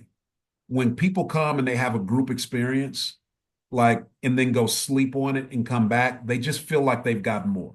They feel like they're closer. They feel like they've been on a journey with people. It feels like a higher value thing. By the time like 5 days, you're like, y'all basically gonna be family at the end of this. So that's the benefit of making it a multi-day thing. I don't think you need five. We covering a lot of ground. 2 days is probably fine. Yep. So what are you taking from the day, John? what am I? Well, I'm taking a drink. That too. Uh, my takeaway, I've been going over and over this story thing. So, and I'm a decent story. I'm a good storyteller, but the how it hits when you shorten it is really cool. So it's like I got this story. So if I start in the middle would be I I get my bags and I go to leave the luggage area, and there's a guy with my name on his sign, right? That's a vibe. Mm. But there's an even bigger vibe, I think, when if I say I get off the plane, there's a guy standing there with the sign.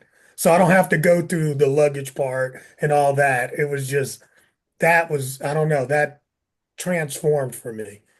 It's like, I'm walking through the airport and he's standing there with yeah, my name on the sign. Like, I'm gonna open that email. Got it. So short, sweet, like those three things, start in the middle, vivid detail, present tense. You can see how that makes short stories short, sweet, and clickable. Got it. So really great insight. Pat or Algernon, what are y'all taking from the day? What are the things that are really present for you?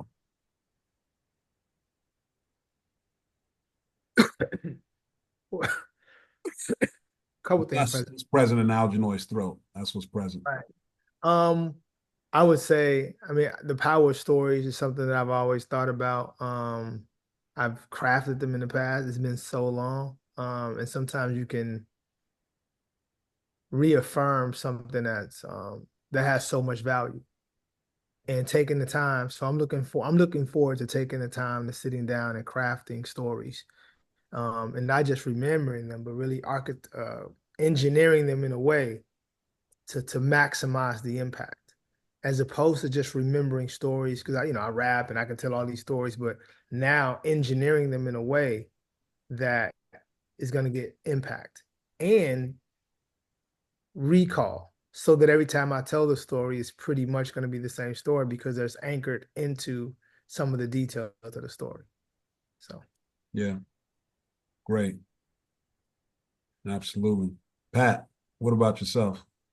Yeah. So what I am taking away is that you can change someone's life literally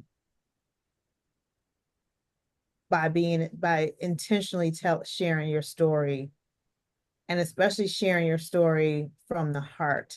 So it's not talking about it. It's really taking them into the story. That's what I got. That's really what I got. And then the engineering behind it, right, is what is gonna give it life. And I think as Algernoy was saying that I can recount stories, but it's the ability to craft it and say it exactly the same way, maybe a little bit of, rework sometimes, or divine intervention. I call it a download that you say this, here. But I want to be able to have my stories in my pocket and be able to say them on a dime. And that's, I think, what you're taking us, I believe, I know that you're taking us through the exercise of doing. Absolutely, y'all. So I'm pleased that we have gone through everything that is on our agenda for the day. I'm gonna just pull it up real quick so we're all on the same page. Um, story next to offer, right? Next to offer story is absolutely the most important part of all of this. And we all know, yeah, it's tell stories, but again, everything we're focused on here is these details, these little details, these small nuances that begin to paint a picture, that begin to create a feeling. It's that DJ who's hitting you with the song, and then the next one, and then the next one. Our stories do that. Before you know it, that person is like, I gotta get on the dance floor. I gotta buy. I'm excited to buy. I can't wait till the program starts. That's how we create that momentum. Once we have that momentum, that's how we can then begin to create that forward motion, the toward our expert identity, becoming known and celebrated in our space. When people begin to see us for the solution, not a solution, the solution for that particular thing. But it starts with having offer and stories that people can begin to share outside of us without us needing to be present because they're that clear on them. All right. So our homework for the night is I want y'all to, if you haven't already, um, excuse me, do some additional work and be prepared on our next call. We are going to start back and just make sure that our offers are ready to go. I'm sure you probably have some new insights today. Tighten them up if you need to. but your offer should probably be pretty much at an 8 tomorrow based on what we got so far. And if it's not, ask any questions that you've got inside of the question document. Just submit your questions and I'll get to it. Number 2, your checkout page should be up. Don't worry about making sure that it's perfect. You can begin to get all of the details in. I just wanted you to make sure your checkout page was up yesterday. Today, I want you to go ahead and start to make sure that all the details are in it. So, add all the details for your offer onto the page. Formatting doesn't have to be perfect, all that, but get the details on, okay? Add all the details of your offer onto the checkout page. Don't worry about formatting yet.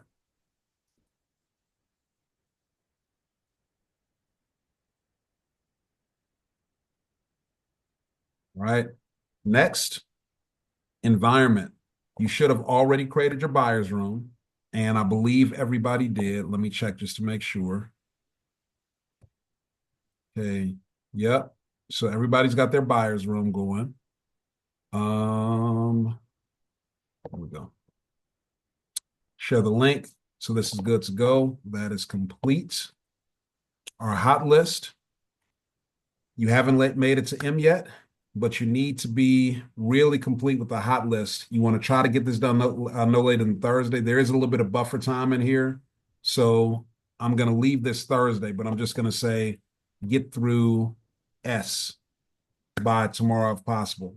By Friday, end of day, no kidding, you really need to be mostly, if not all done with your hot list because we don't want to be focusing on that. We really want to be focusing on tightening up our stories, making sure that all the little bitty things left on our campaign are done and ready. We want nothing around the offer stuff to really be present for us, or we don't want the hot list stuff to be present. We want to be able to focus just on the campaign itself, the stories, excuse me, and making sure that our presentation is ready to go, all that stuff. All right, so get this hot list out of the way. I'm going to say that we're not beginning here. Should we continue working on? All right, and your evidence, you should continue to be gathering these. Get this done by the end of the day today, if possible. We really don't want to be spending a lot of time tomorrow doing this stuff. Get this out the way. It's probably going to take you an hour, hour and a half. Go through your cell phone. You know who your clients were, right? Clients who you've worked with. Search the threads. See if you got any pictures. Think through if you got any videos. Mostly you'll know if you have videos, right? And so you go back and find those. But sometimes you can go through a thread and realize, oh, I forgot they said this about me. Screenshot it, grab that picture. So go do that work, get this evidence knocked out. And there's one other piece that I want to make sure y'all do. I need to get version 1 of your video even though we didn't go over the invitation overview video today, it's pretty self-explanatory. Go through and create version 1 of your video. And I'm going to open this document just so I walked through this with Algernon and with John yesterday. I'm just going to walk through high level again. This is a very simple format. This video has 3 parts, the script. First part is your social proof, track record, background, authority, etc. Like literally what makes you qualified to speak about this particular area that your program focuses on. And here's an example of one from the program, a woman named Lois. I've been a mother for 45 years, a scientist for 35, and an educator for 29. All social proof, background, authority. When my youngest daughter was born with eczema and hyperpigmentation, I felt helpless. This also gives her, on a personal level, lived experience about what makes her somebody to speak about this. Felt helpless. Doctors gave us creams that didn't work and only made things worse. Watching her struggle broke my heart. That's all the background for you to know why she's the person to listen to. Second part, passion, purpose. Why do you care about this? Because she could have just done this for her daughter, right? And done whatever she did. But I made it my mission to heal her naturally through research and trial and error. I found what worked. Her skin healed, her confidence grew, and I knew I'd discovered something powerful. That's the seed of the passion. For over 3 decades, been creating skincare products and candles to help people with eczema, hyperpigmentation, psoriasis, and other conditions. My work is personal. It's about healing, restoring confidence, giving people hope. That's the passion purpose part. Last part is the conditional invitation. This is the special announcement coming on X date and time for the limited time offer. And for her, it was around Black Friday.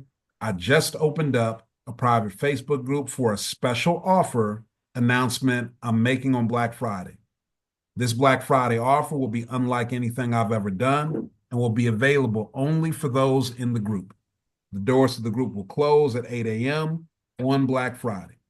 I'll go live in the group that day at 12, where I'll explain the special offer in detail and share how to get it.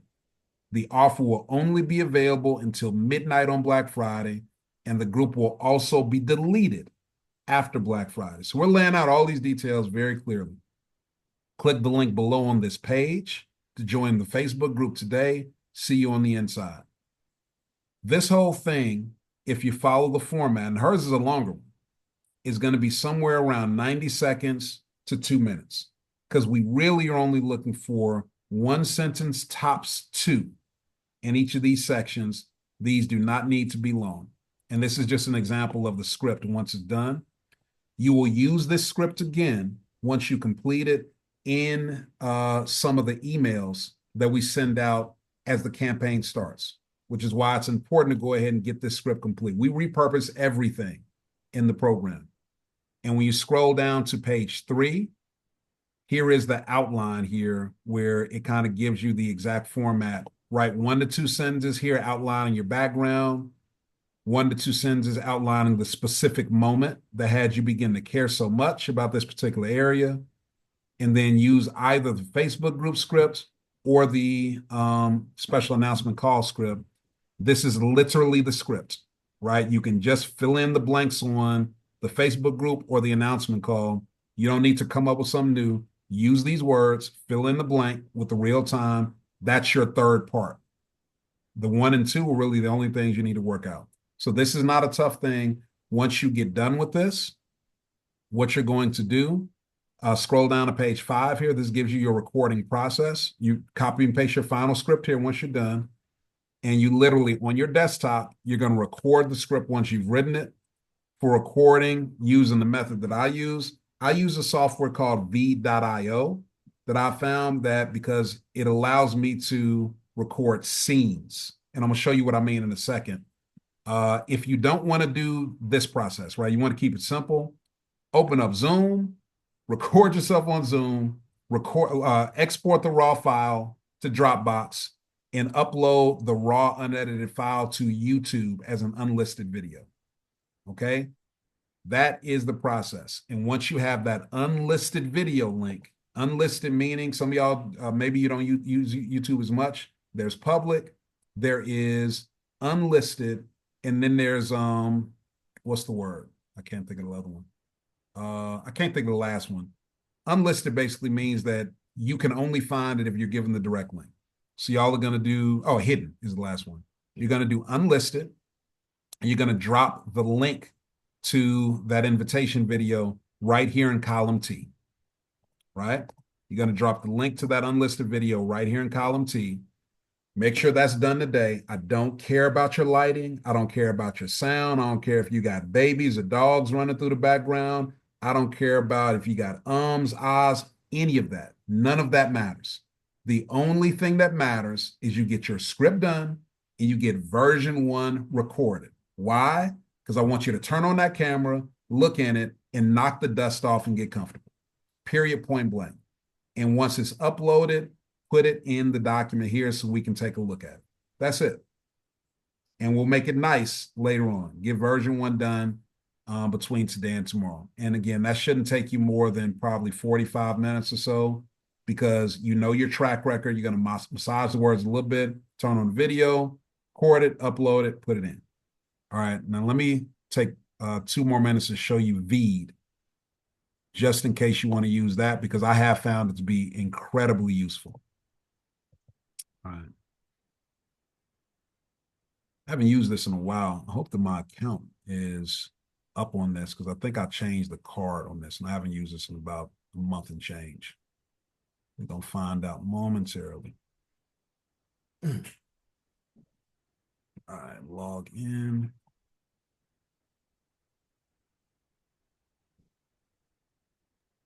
So we just stay up all night tonight, huh?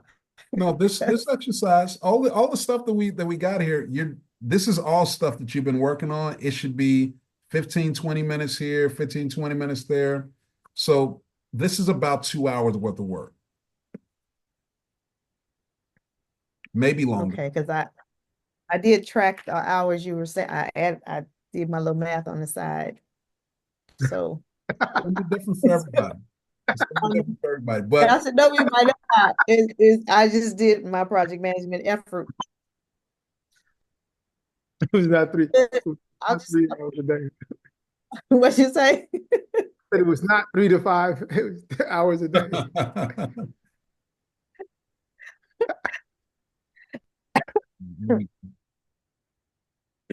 just Take my note of. there's B 973.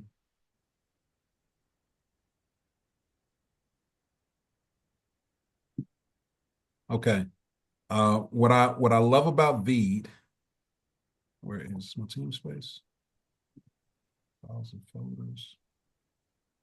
Okay. I'm gonna go to create a new video.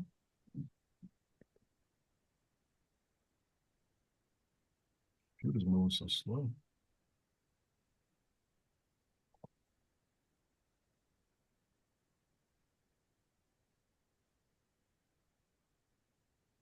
Let me stop sharing for just a moment.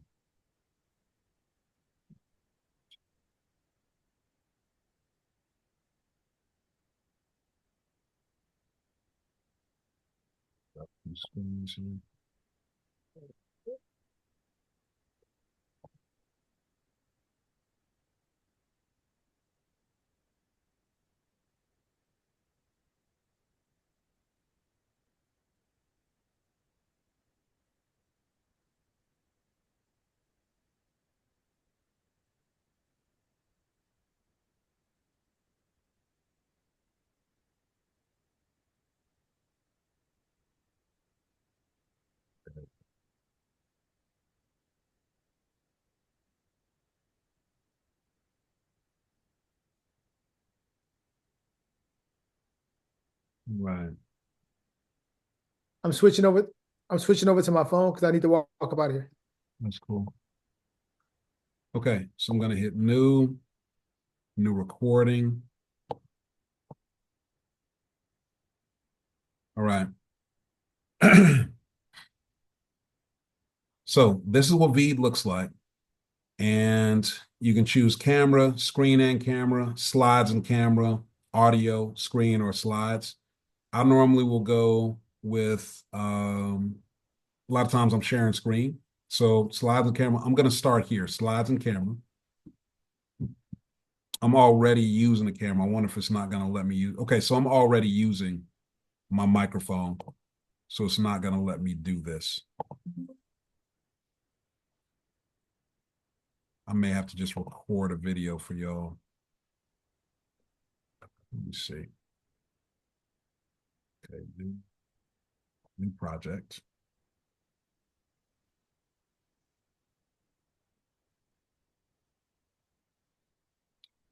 Start my recording.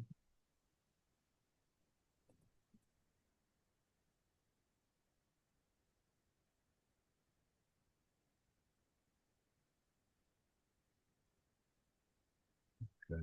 Oh, okay. I'm just not going to use my camera for now. At least I'll be able to show y'all how it works. Okay, slides. Okay, record. 3, 2, 1. Sound, sound, sound, sound, sound, sound, sound. We're going to stop this one. Great. Perfect. Now I can show y'all. So that's one scene that I recorded. That scene is sound. And I can hit this plus button here. And now I can do another scene. This next scene can be more sound. So like right now, if I hit record, it's going to give me a countdown. And I'm talking again. So sound, sound, sound, sound, sound, sound, sound. I can stop this, I can pause it, or I can stop it. And it's going to give me a second scene. Now, if I want to, this third scene could be more me recording something, or it could be me on camera alone. And I could do a fourth scene that would be me with camera and slides. And I could do a fifth scene that's just the slides. So this allows you to, as you're doing your video, to do scenes really, really easily. And at the end of it, when you're done exporting, you can very quickly resize it. It gives you options to size for IG Reels or to resize the video for, LinkedIn or for Facebook posts or whatever it might be.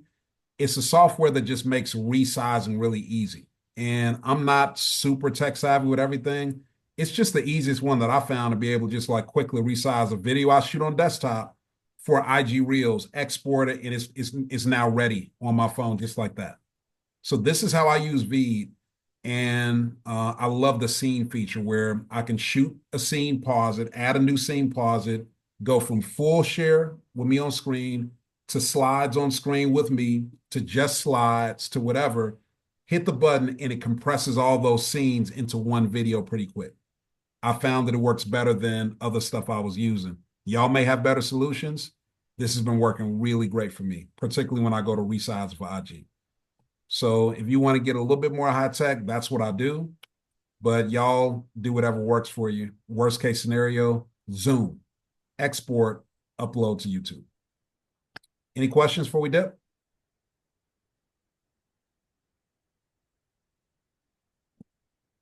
All right, y'all. Well, Well, is there a particular reason why you said Zoom is there, just use our phone direct, or is there a reason why that wasn't a suggestion? you can do that however you want to record, but don't record it. Don't record it like on your phone like tall. You want to record a Right, video for you to use right, on your it's going to go on a page somewhere. So we want the wide view. Usually people right. are doing it on the desktop. Gotcha. Okay. Okay, can I use Vimeo? Sure. Yeah, Okay. whatever works for you to get that video, download it, and then get it into YouTube. Or go straight from Vimeo to YouTube if that works. Okay. All right. Any questions, anybody? Everybody? Y'all clear? We're good. Okay. I think I'm gonna go eat something. Yeah, go Get eat. up.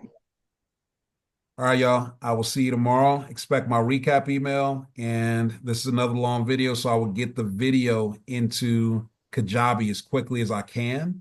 That I'm just limited by the actual tech itself. But if you have any questions about the homework, make sure you reach out. You'll get a recap email from me with the homework, and I will update the calendar invite to reflect the homework as well. So look those two places if you need it. And I'll update Kajabi as soon as I can. Okay. I'll see y'all Okay. tomorrow. Have a good evening, everyone.